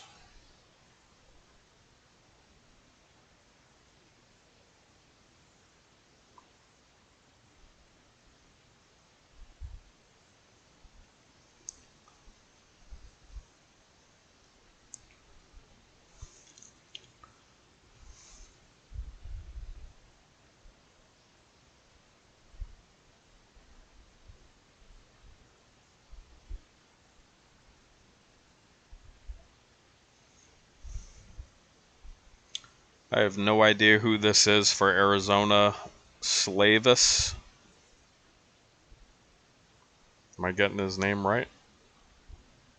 But that was a decent play. 3rd and 3 to the left side. Finds the open man. Sets it down in between the zone. And now a run for the first down by Kiner.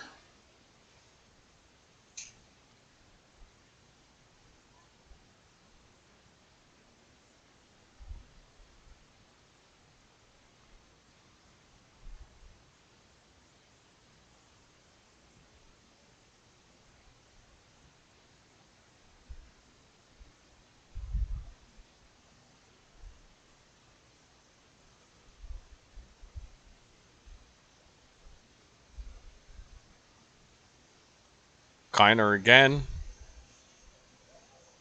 Pretty decent gain off the left side. 5 yards.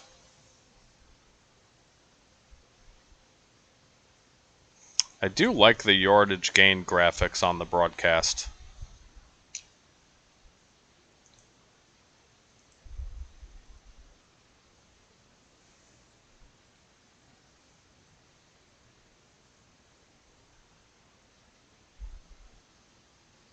Oh, some bad tackling here by Carolina.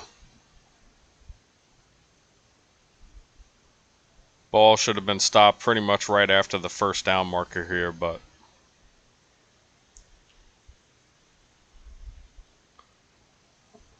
having a hard time making out the name for the quarterback here for Arizona.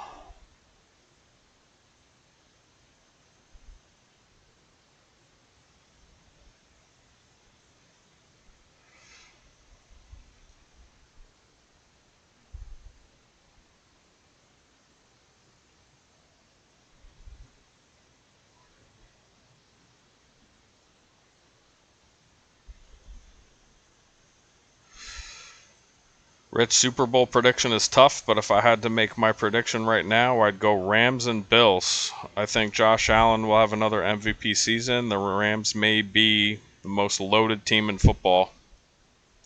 My sleeper teams are Cincinnati if Burrow and company stay completely healthy, and as much as I hate saying this, if Dallas stays completely healthy on offense, that offense has the potential to be one of the highest scoring offenses we've ever seen. Yeah, I would agree with that, man. Their receiving core, the running back, Dak Prescott to me is a top 10 quarterback. I also agree with Cincinnati. They're actually my Super Bowl pick. I have them playing the Lions in the Super Bowl and winning. I think Burrow's the real deal still. I think people have been a little too caught up in the emotion of what has occurred over the last couple of years with him, all the injury stuff, the body language and press conferences. I just think that means that he's a competitor, man, and that he just doesn't like to lose.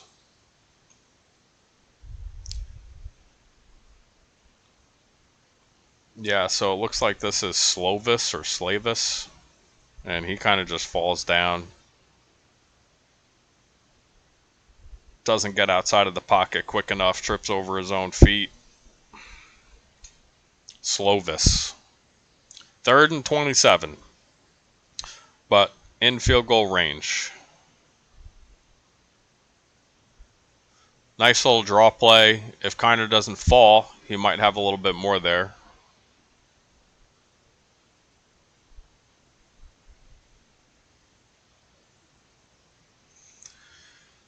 Cosmic Rich, who's your pick for MVP? Yeah, it's tough not to go with Allen. I think he's just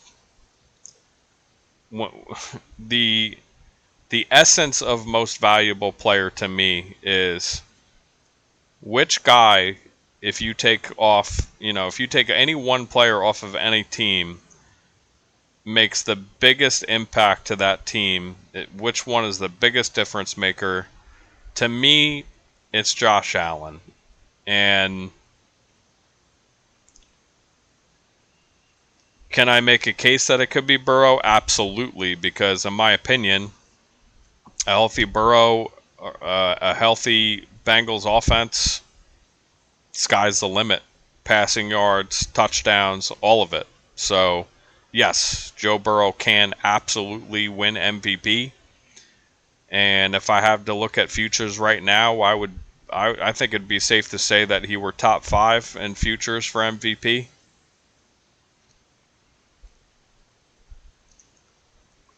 You know Josh Allen's in there, that's for sure.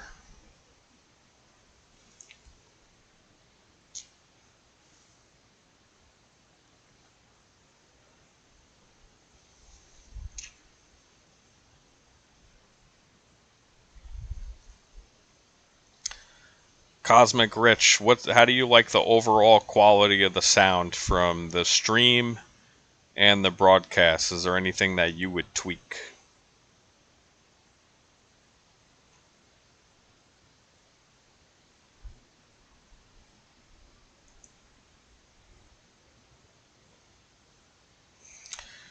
And quick reminder, this whole broadcast is being powered by the Creator Sports Network via Fan.Live. And this is essentially a public test of the system.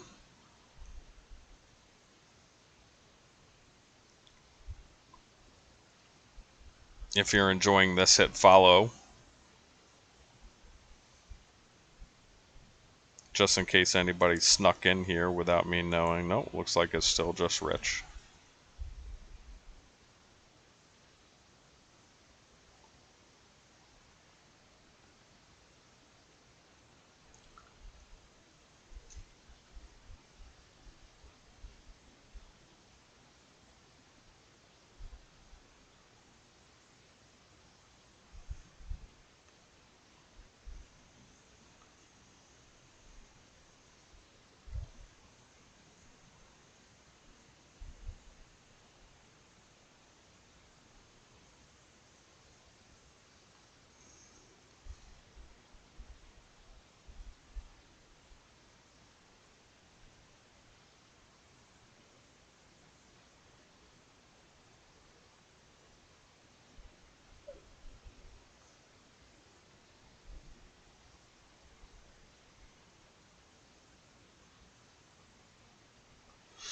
Oh, looks like the 4 League report received an email from a Mr. John Puccio.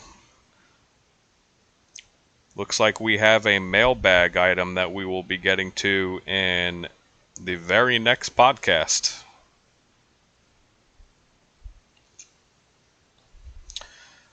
Rich, everything's been good. Audio's been good. Good to hear, dude. Scoreboard's cool. I think the setup's dope. I'm sure the technology will continue updating. Yep, I'm sure it will too. Again, this was just about getting in early and kind of believing in the future of sports content as the years come and the years go. Because I think we can agree that the quality of certain networks isn't what it used to be. And I think a lot of people's attention has been turning towards independent creators.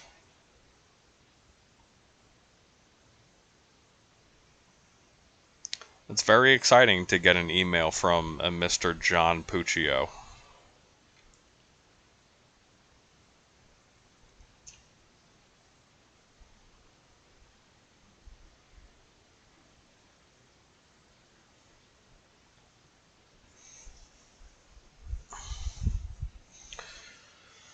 All right, it's 2nd and 7.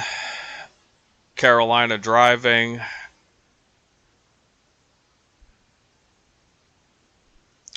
We got 3rd and 4th string players in the game. Cosmic Rich, the sports world needs to just get back to talking ball. Thank you. Thank you, thank you, thank you. It's my biggest pet peeve. It is one of the driving factors and the reason why I started this podcast and this media brand to begin with. There's so much satire out there. There's so much junk out there that the major networks are putting out. I'm tired of it. I think a lot of people have exhaustion when it comes to it. And a lot of it is just kind of lazy, in my opinion, man. I mean, certain narratives being pushed just for the sake of pushing them, it seems like, and I know I'm tired of it. We got a holding penalty here on Carolina on 65 Carter. That run is coming back. Again, we got 3rd and 4th string players at the game at this time.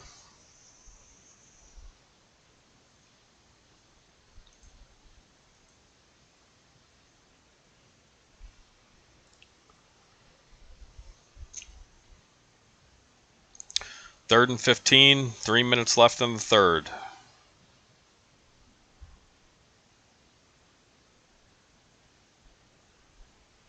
That's a pretty nice ball there. Let's check this broadcast here, see how well. Oh, that's pretty good. That was one of the better ones from the whole broadcast, if I have to say. Accurate ball for a 1st down from King. Flag on the play. See if this one's coming back. Oh, personal foul on the defense. Unnecessary roughness on Culp the rookie.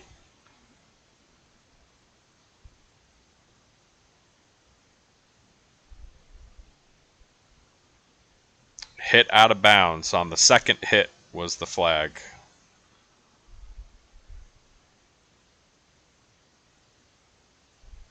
Yeah.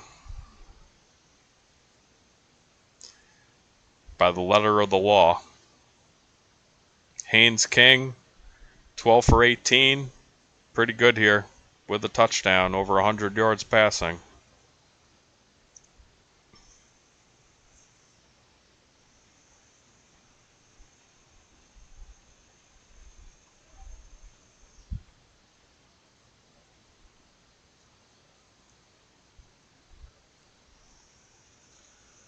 Shout out to Uncle Fester Creations, who just followed us on Instagram.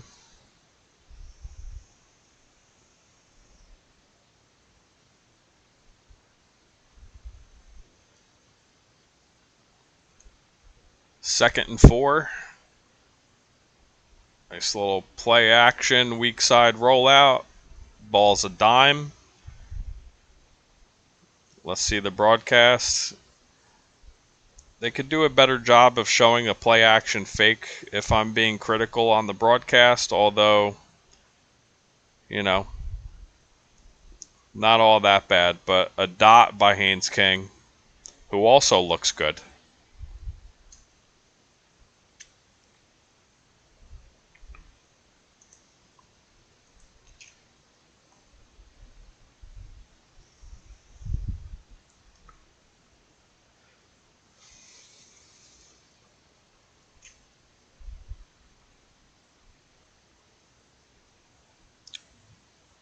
Well, they're still giving Tyus the ball here despite the fumble earlier. Tyus the 3rd. Run for a few yards. Yeah, Haynes King, 13 for 19, 118 yards, 8 rushing yards, and a touchdown pass. That's pretty good, man. 2nd and 9.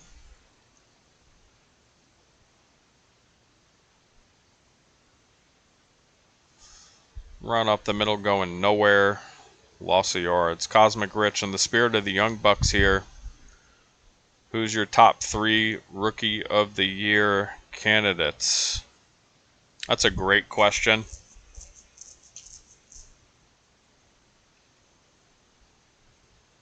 I'd really have to think about that one.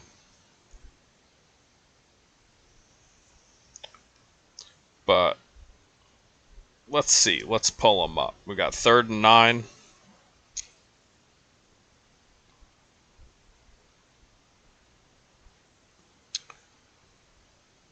Another nice delivery by King in the pocket. It was short of the first down.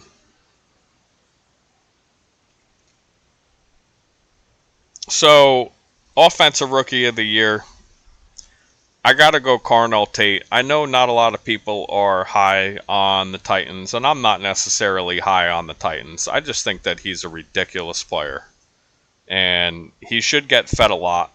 If he stays healthy, I think he could absolutely be the Offensive Player of the Year for rookies. Defensively, I'm going to be a little biased here, and it's because of what I saw out of camp so far. I know we're early, but I think David Bailey's going to get a lot of playing time. I think he's going to put up some decent numbers for a rookie pass rusher. I think he's going to be the Defensive Rookie of the Year. In my humble opinion, I know as a Giants fan, you're hoping for that to probably be Arvell Reese. I think Arvell Reese has a ton of potential. What I've been seeing throughout camp is he does look good. They kind of been putting him everywhere. If he puts up enough numbers in coverage, if he puts up enough numbers rushing the passer, there's no reason why he couldn't win it either.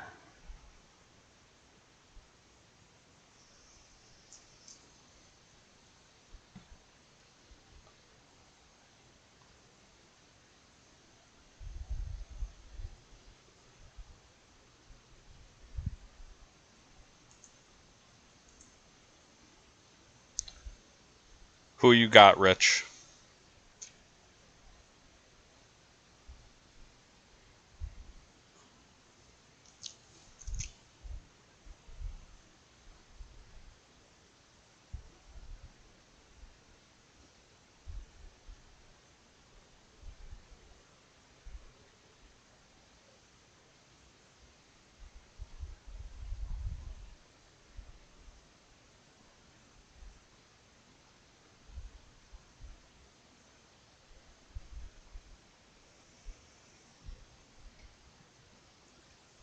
We are at a commercial break at the moment.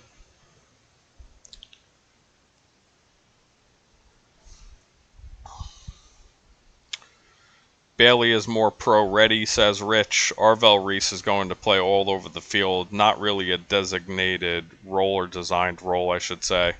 I don't disagree with your take on Bailey winning it. Who you got on offense? Yeah, I think from a pure pass rushing standpoint, I think most of the players that we've seen win the award accumulate a lot of sacks. Man, there's a really nice little 4th and 2 by Carolina. Haynes King, little play action. Flat player running wide open. And it's the inline tight end who kind of splits out. Panthers are at the 5-yard line. This has been a pretty entertaining game.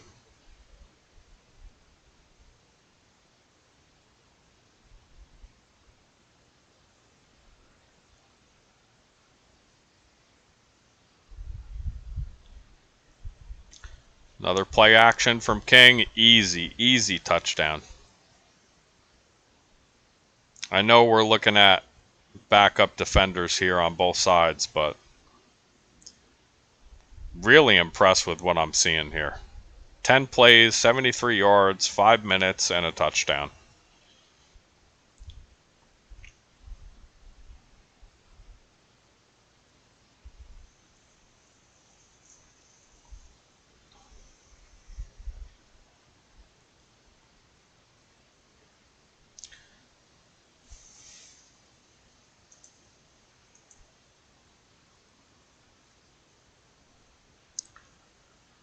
Carolina takes the lead.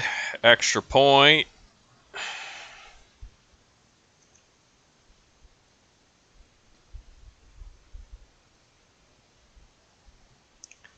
Is good. 24-20. All right, Cosmic Rich. I really like Jadarian Price. We're in a time where I feel like the running backs are getting some love. 3 of them just got paid. Jeremiah Love just got taken top 3 and is getting paid a boatload of money. He'd be my pick, but I like Price in Seattle's offense a lot. Potential to break rookie records, in my opinion. Yeah, he's a guy who not a lot of people who have been talking about. I 1000% agree. I'm very high on him. He was just as good a player, in my opinion, in college as Love. That's just my opinion. I know Love went where he did for a reason. But yeah, man, I would not be surprised at all to see Price cook in that Seattle offense. And he's got a lot of juice. A lot of juice.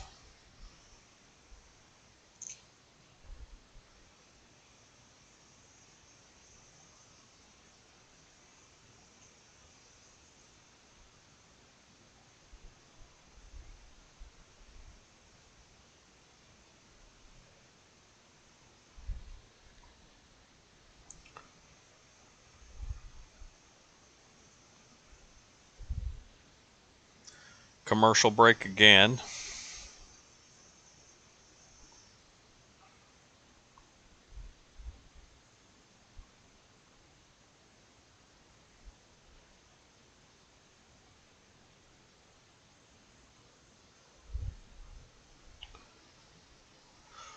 Also, good for these running backs getting their money, says Rich. They've been disrespected long enough. Yeah, man. I mean, well, I think we're seeing the NFL kind of shift back to what it was in the 90s and the early 2000s, which is, a lot of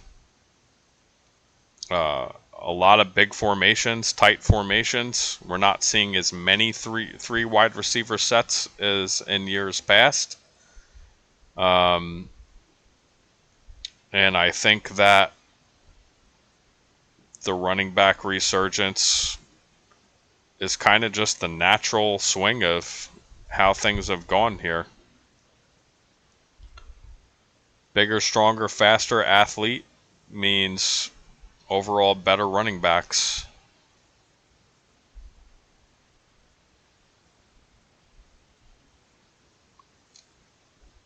And they do deserve their money, and they don't play for a long time. So I'm very happy for the guys this offseason who have gotten paid. They get that security for their family. That's all good.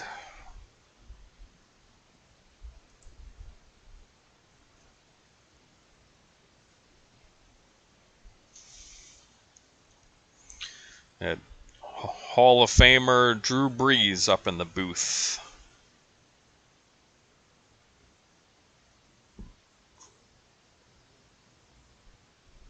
First and 10 for the Cards. Run up the middle for 5 yards here. 14 minutes left in the game.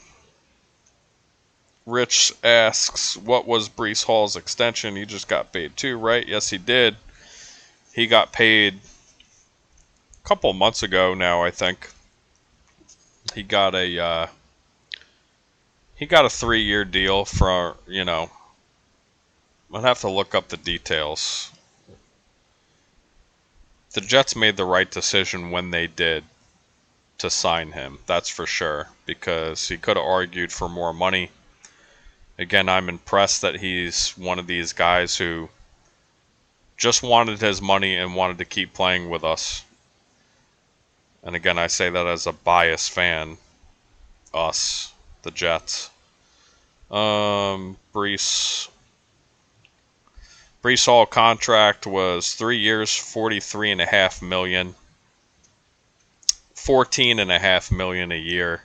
I think Brees is a great player, man. So the fact that they got him at $14.5 million a year, you know, compared to what some of these other players just got. Darren Muji's been doing a pretty good job.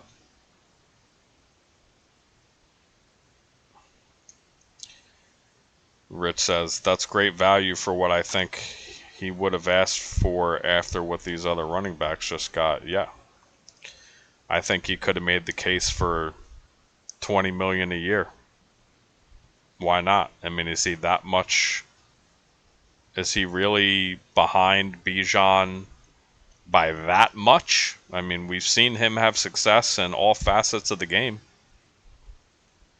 I love Bijan. I think he's one of the best backs in the league.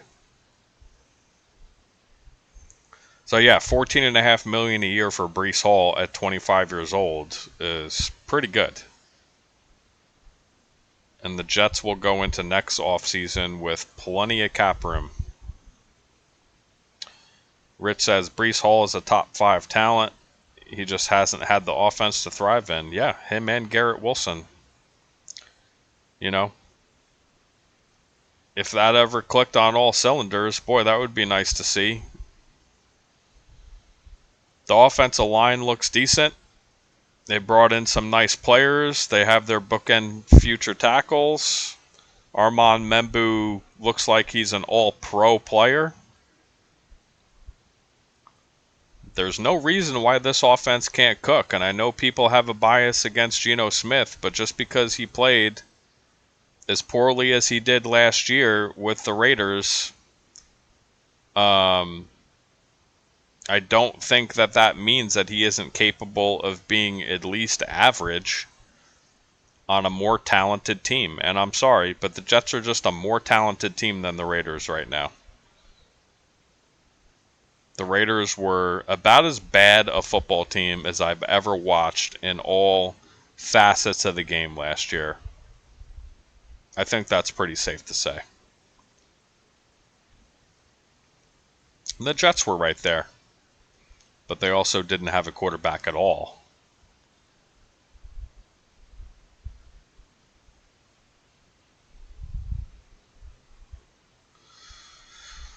Play action and a drop pass on 3rd and 2 in the red zone.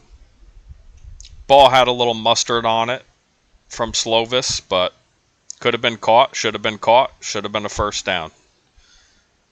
Instead, the Cardinals will most likely bring the kicking unit out here.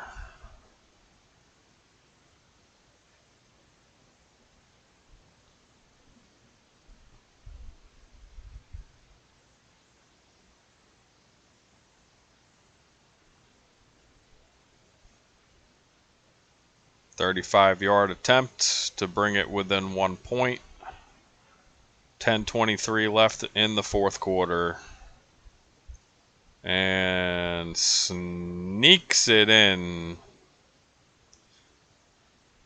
right inside of the right upright. And that was not a great simulation by this broadcast. So we do have some things that need to get cleaned up here.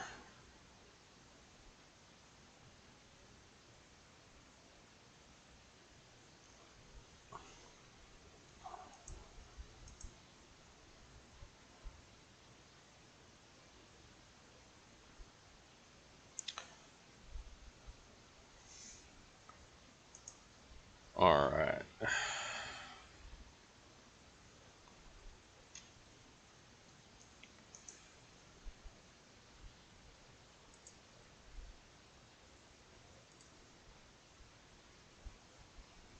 So I do have the ability, Rich, I'm not sure if you could see, I do have this control over the broadcast with the mouse, just to be able to kind of zoom in and out. Let me put it back to auto.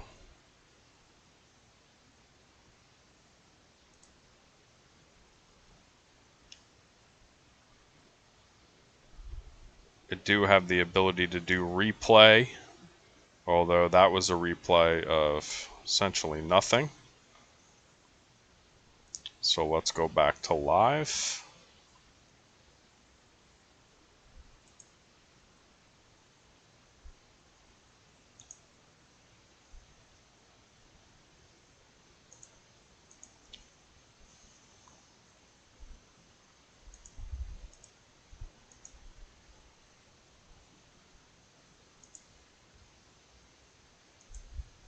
Let's see. Just kind of playing around here.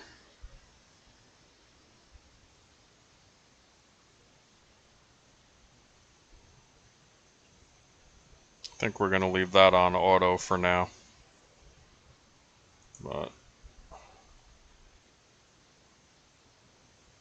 Rich says the replay is really cool. If that gets cleaned up and the overlays aren't as messy, it's a great tool for play-by-play analysis. Yeah, I agree. I think there's some excellent vision here for how these tools could be used in the future. I don't have access to all 22 unless I pay for it on NFL.com's website.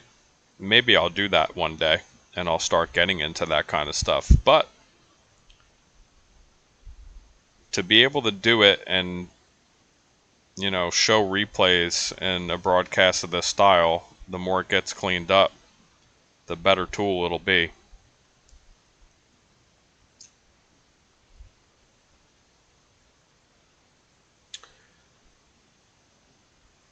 Kickoff return from Carolina. Decent return. See, like, this is where the broadcast is pretty good. Like, that's about as accurate as it gets as far as what actually happened on the field. I am impressed with that.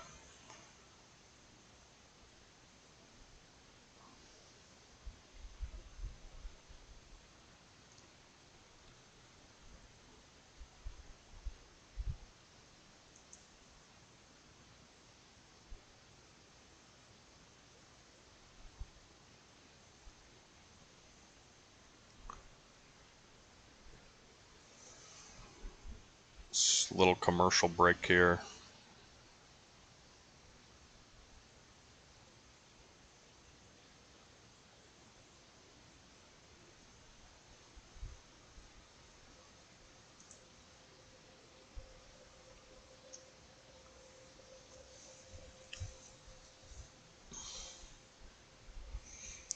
And, you know, again, this portion of the game, even though it's a tight game, and I'm sure at this point both teams want to win, you know, the third and the fourth quarter is really where position battles are won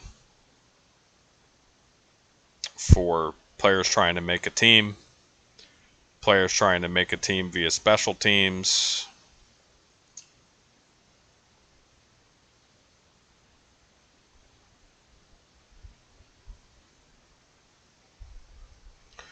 This is the bubble guys' chance to make their case here.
All right, coming out of the break.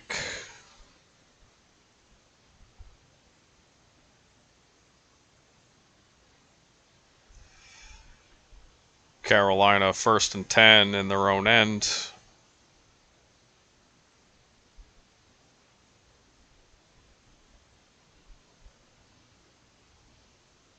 That was pretty decent right there. Davis off the right tackle for 5 yards.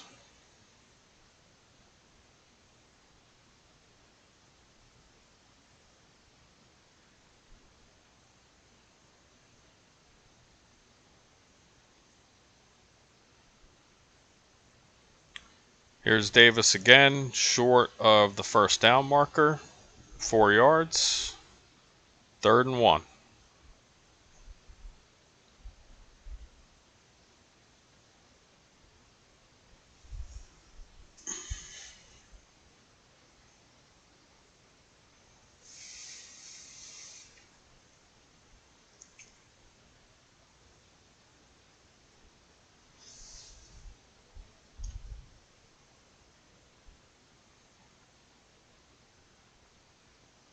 And that's a big gasher right there.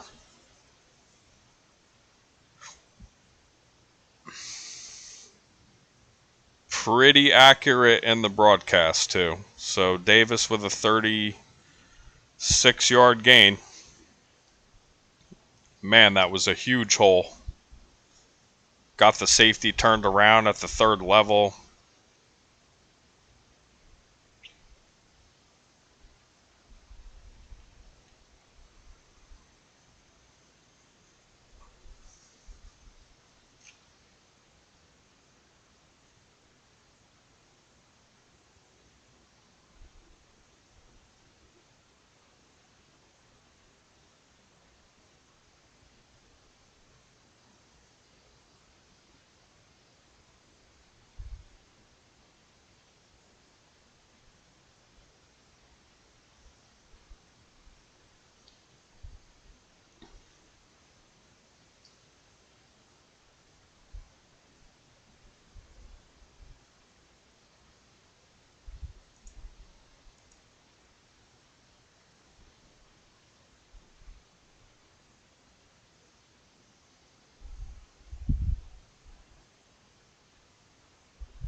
Tyus off the left tackle. 3rd and 4 coming up.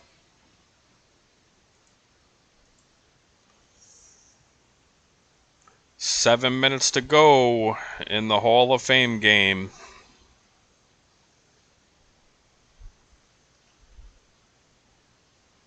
Oh.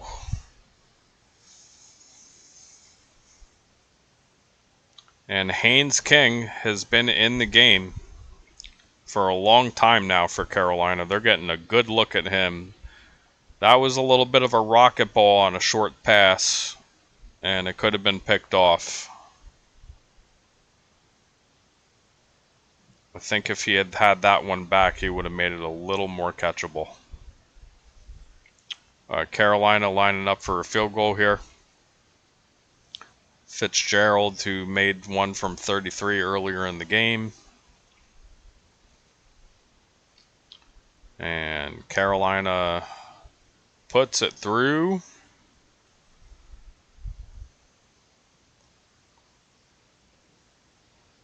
That's pretty nice. 27-23. A little under 7 minutes left to go.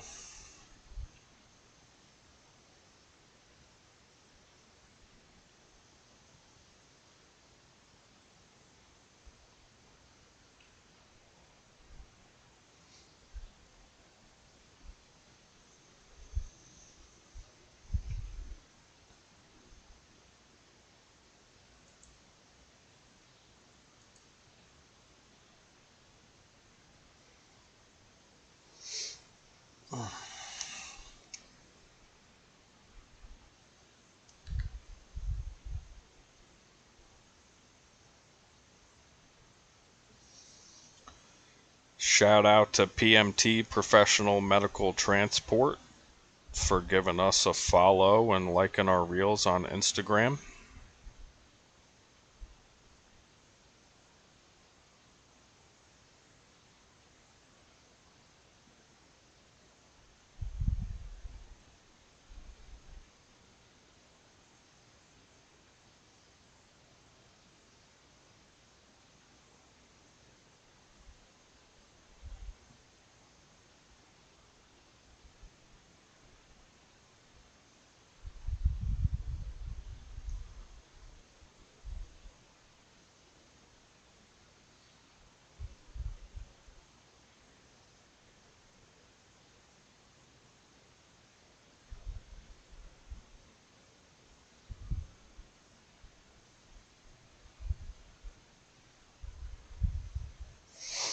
Also want to shout out a few new followers on TikTok.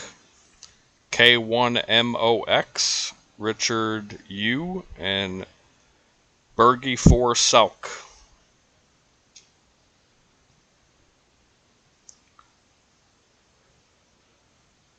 The social communities are growing fast with us. We've only been a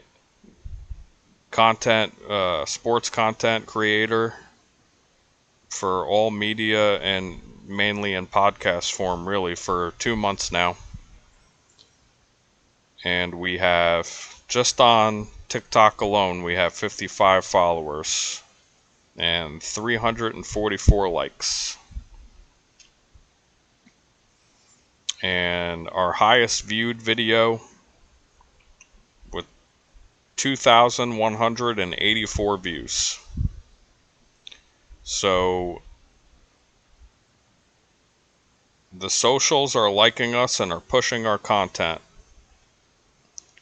That's good news.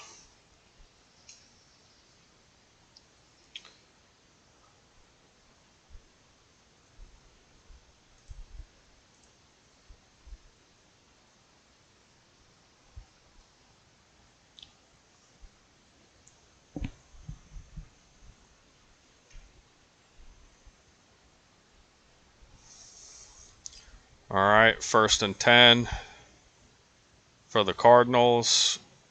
That's a nice ball, and it looks like a catch from Slovis. Nice deep in cutting route for a first down.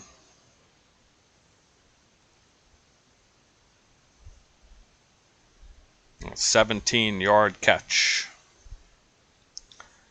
And Mike Tomlin in the booth with Tirico and Collinsworth.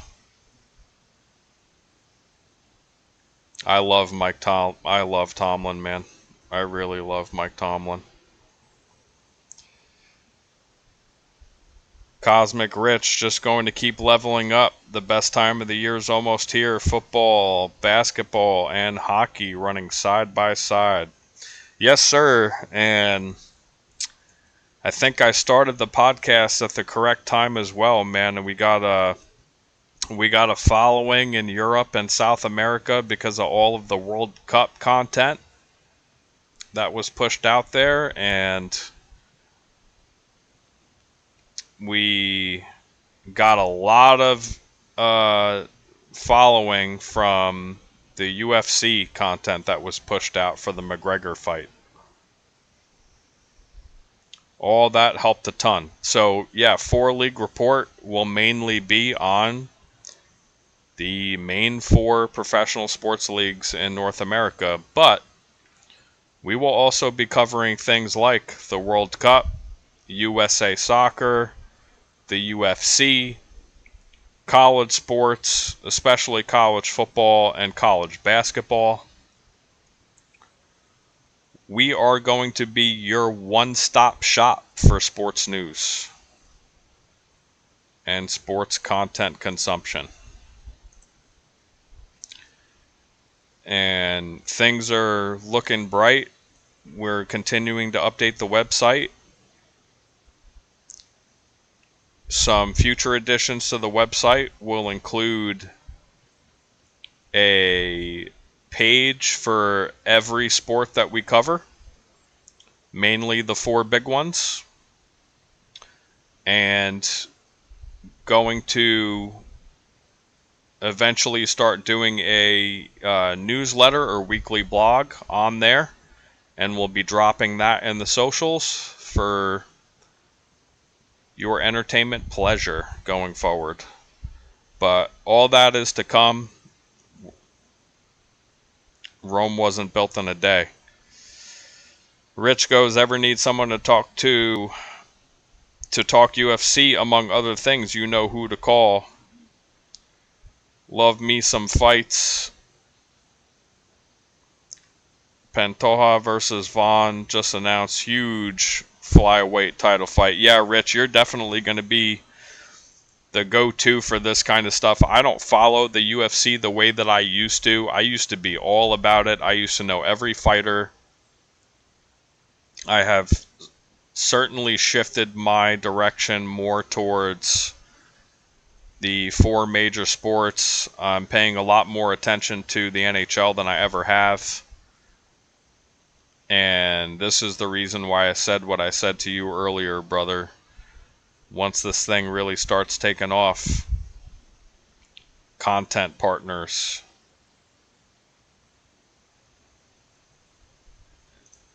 And the fact that you're the only one in here for the entire time kind of just cements who I want to do this with.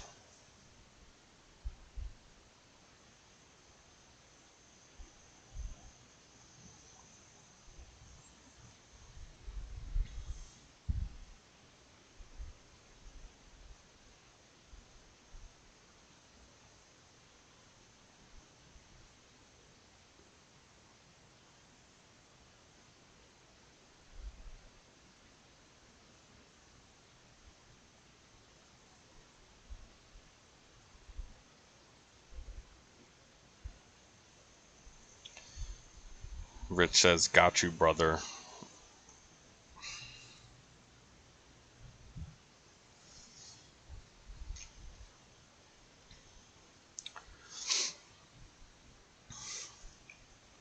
Alright, this game is winding down here. We're under 5 minutes. Cardinals with a 3rd and 8 at the Panthers 30. Trying to take a lead here. Nice throw and nice move to evade the corner by the receiver after the catch.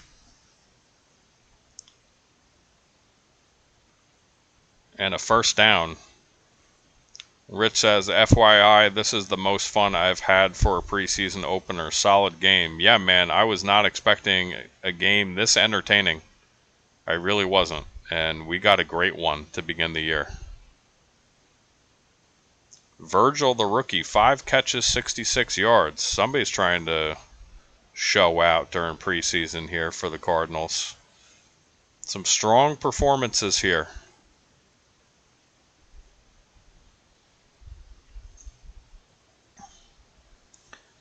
Gotta love Mike Tomlin with the Chris Johnson jersey on. Such a great human being, Mike Tomlin. Boy, I would love if he were the head coach of a team that I liked. If one who's there doesn't work out.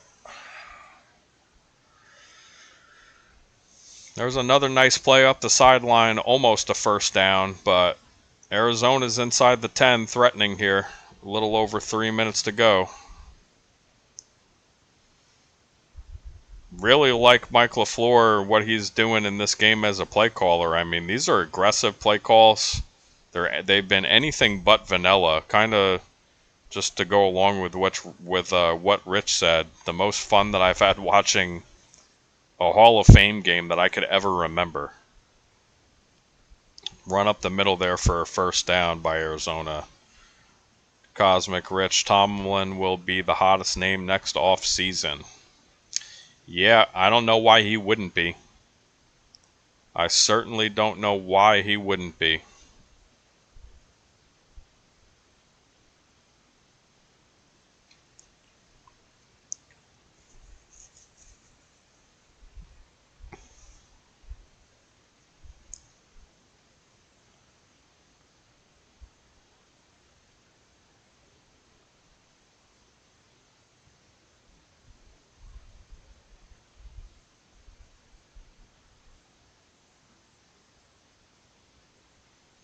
All right, we got a timeout here. Again, game winding down. Arizona trying to punch it in and take a lead.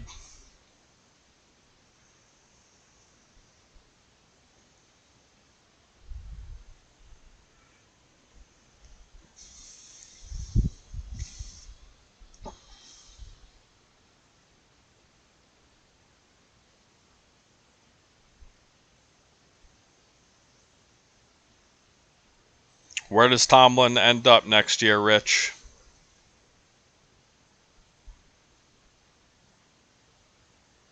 All right, first and goal for Arizona. Handoff up the middle.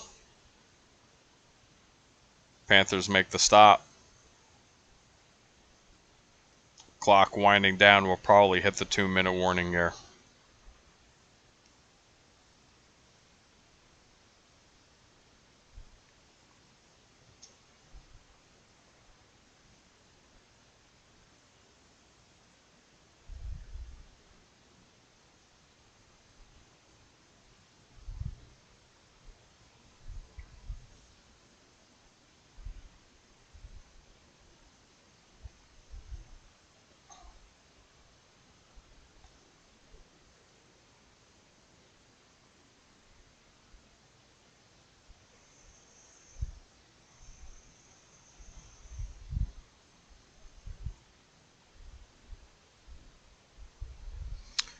Two-minute warning.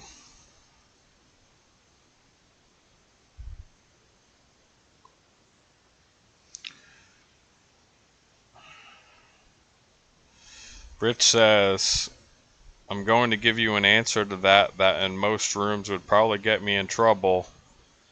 And maybe I'm trolling slightly, but Philly. I can be sold on there being a coaching change in Philly. I don't think that situation is 100% solid to the point where a change couldn't happen, especially if things don't go well this year. If things really go south for Philly this year, despite the success that they've had in the past, going to 2 Super Bowls and winning 1, I can see them making a change. I think Howie Roseman is shrewd enough to be able to make that kind of move, especially if it means bringing in a Mike Tomlin. So I don't mind that prediction at all. I could absolutely see that happening. And I don't even consider it trolling because I think that it is a possibility.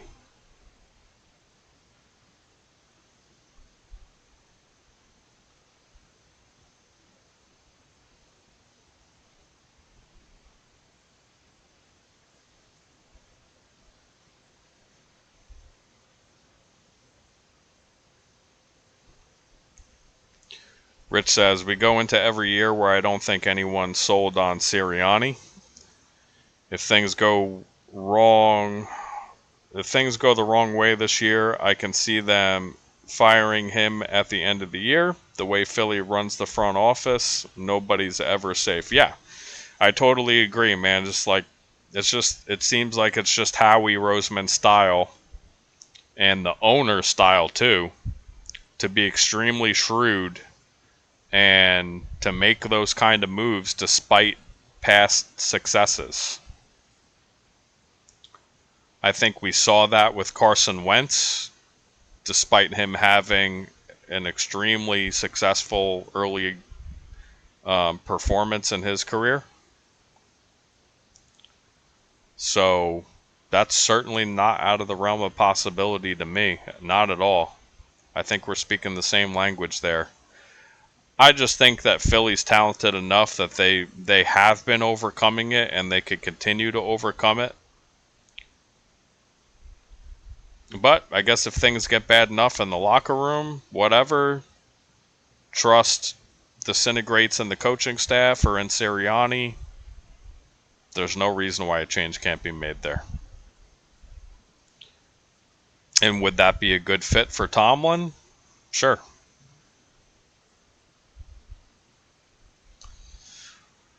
Well, it looks like we got 2 feet in there. I think this is going to be a touchdown.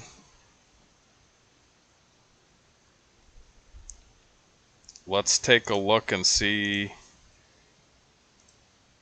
if we could do a replay.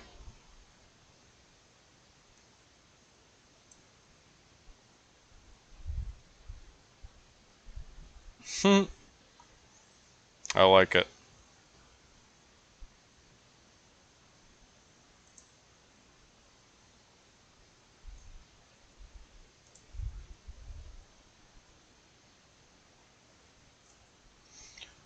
Yeah, I think a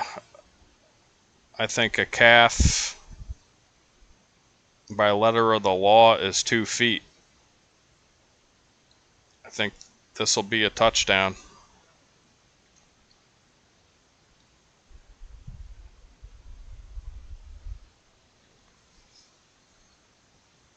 Yeah, man. Look, they're excited to have the lead in this game. I really think, yeah, Rich goes, wow, what a game. Yeah. I really think the idea on both sides was to win this game. I think these are 2 teams that are probably closer in talent than a lot of other matchups that we'll see throughout the year. I think these teams want to win this game. They really do.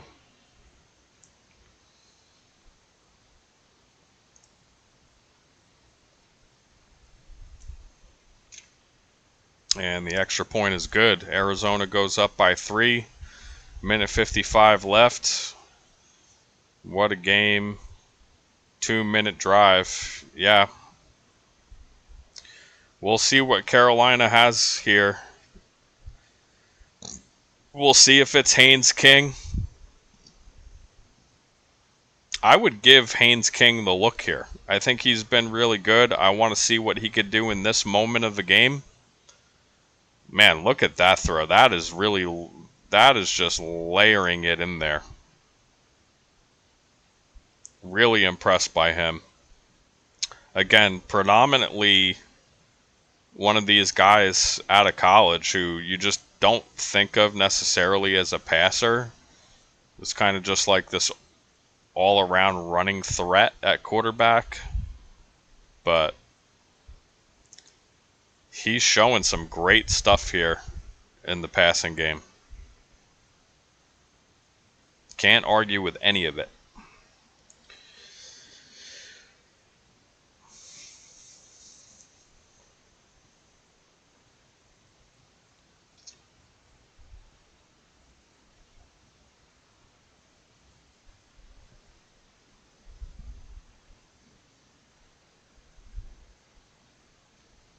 Here's the kick.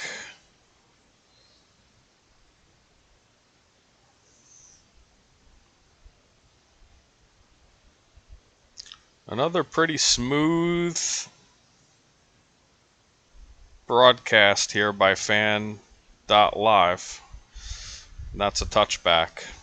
Rich says, this is where a kid like King could begin a career as a really good NFL backup. Absolutely. Absolutely. From what we've seen of him, shoot, we've seen quarterbacks who ended up being backups have a way worse debut than this. So in an era where quarterbacks don't get long leashes, this is really good news for Haynes King. I think he's just throwing the ball away here, which is probably the right decision.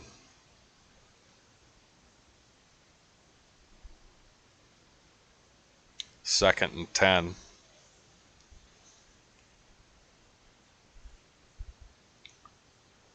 Oh. Throwing hand kind of collides with the defender's hand there. You hope that's nothing.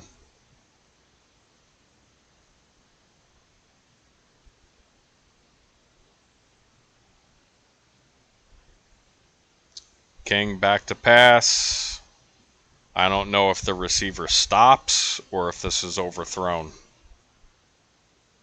To me, it looks like he stopped a little bit. Let's see on the replay.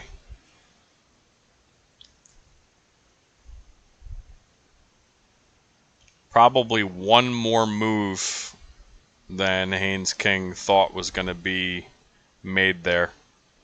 A little off on the timing. 3rd and 10.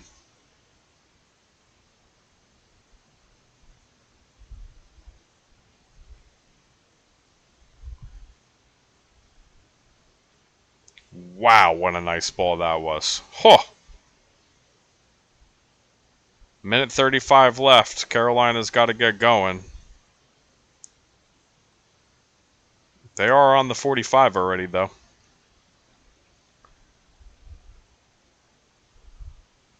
I mean, that last pass by King was just an absolute rope. All right, that's nice, too. Just take what the defense gives you. Nice little out route there. 2nd and 2. Don't have to worry about the downs. Have to worry about the clock. Now we're under a minute. Rich says, keep in mind no OT in preseason. Try to win this game. Good call, Rich. A lot of people forget that there is no overtime. I don't think either team wants to end this game in a tie. So that's a good call on your part. With 2 seconds left, if they're at the 35, are they going to attempt a field goal to tie the game? They probably will.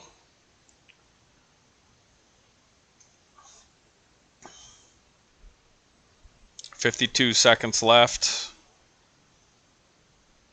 I think he's been looking pretty good on this drive.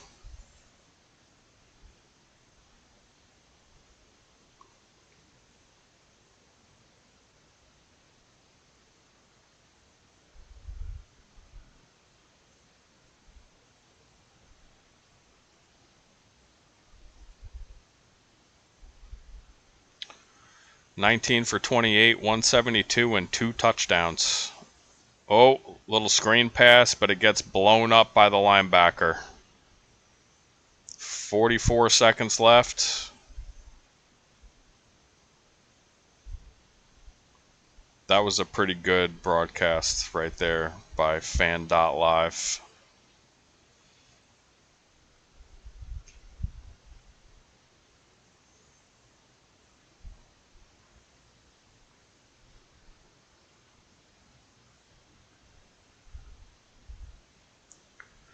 And there's Jacoby Brissett in street clothes.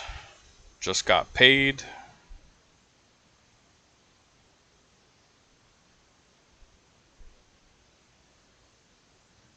And there's Bryce Young in street clothes. Not sure how much action he's going to see in the preseason. Probably the warm-up game that most starters play in. Haynes King, back to pass. Little bit out of reach of the receiver down the left side.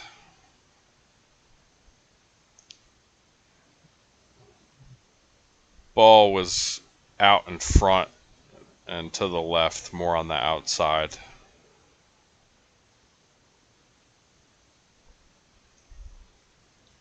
Third and 14. Let's see what we got here, man. What are they going to do here? Are they going to be aggressive here? Or are they simply going to try to sneak into field goal range?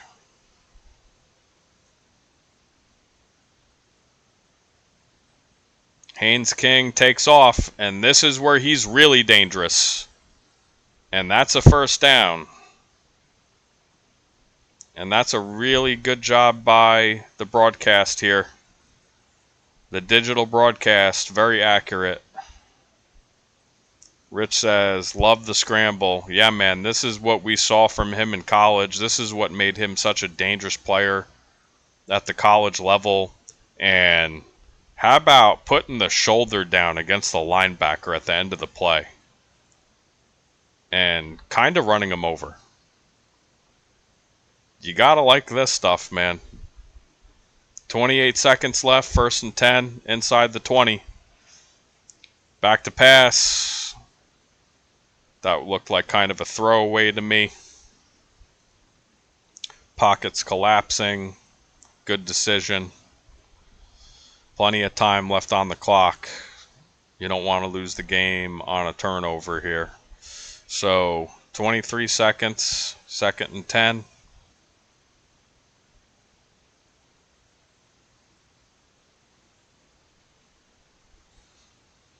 You really get a sense that Mike LaFleur wants to win this game, man, especially as a rookie head coach.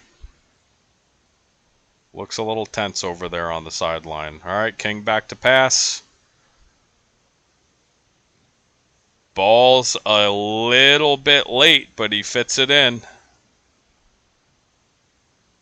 10 seconds, 9 seconds, 8 seconds. Carolina gets the spike off with 6 seconds left and no timeouts. Man, he fits this in. This is a really nice contested catch. Rich says 2 shots here. Yeah, if they're quick. If they're quick. And why not try to win the game? I'm all for it at this point. Maybe you're right. Just take the 2 shots, even if it means all the clock.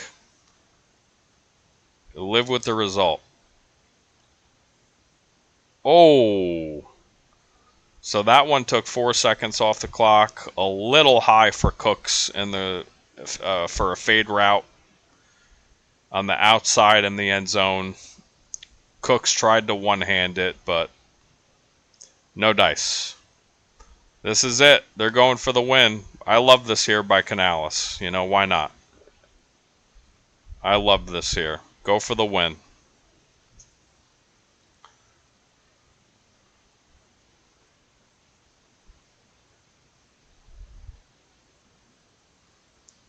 Look for King to run the ball here if there's nothing. Yep, there he goes. There he goes, and he's in. Haynes King goes Rich. Yeah, man. At the buzzer. This is what football is all about, Rich says. Welcome to 2026. What an amazing, amazing way to start this NFL year. A Hall of Fame game that was by far the most entertaining that I've ever watched. By far. And you certainly got the sense at the end of this game that neither team wanted to relent and lose the game. You got all the sense in the world that both teams wanted to win the game, and they showed that here. What a performance by Haynes King. 3 total touchdowns, 2 passing. I'm really impressed, dude. I am really impressed. So Dave Canales and the Panthers win over the Cardinals. Rich says that kid just earned a job for this year. Oh, without a doubt. Without a doubt. I mean, if he isn't the backup, then tell me who the backup is going to be. Because that was insanely good, man. That was a great performance. Want to reiterate again, Carson Beck, great performance. To me, he looks like he could easily be the starter. So, final thoughts. That's the Hall of Fame game. Again, Carolina 33, Arizona 30. One of the most entertaining preseason games I've ever seen. I'd like to thank Cosmic Rich for sticking with me through thick and thin along the entire length of the live stream. And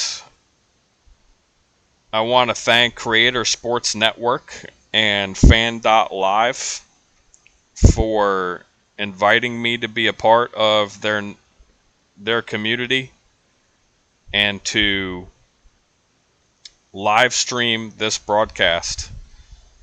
It's been my pleasure.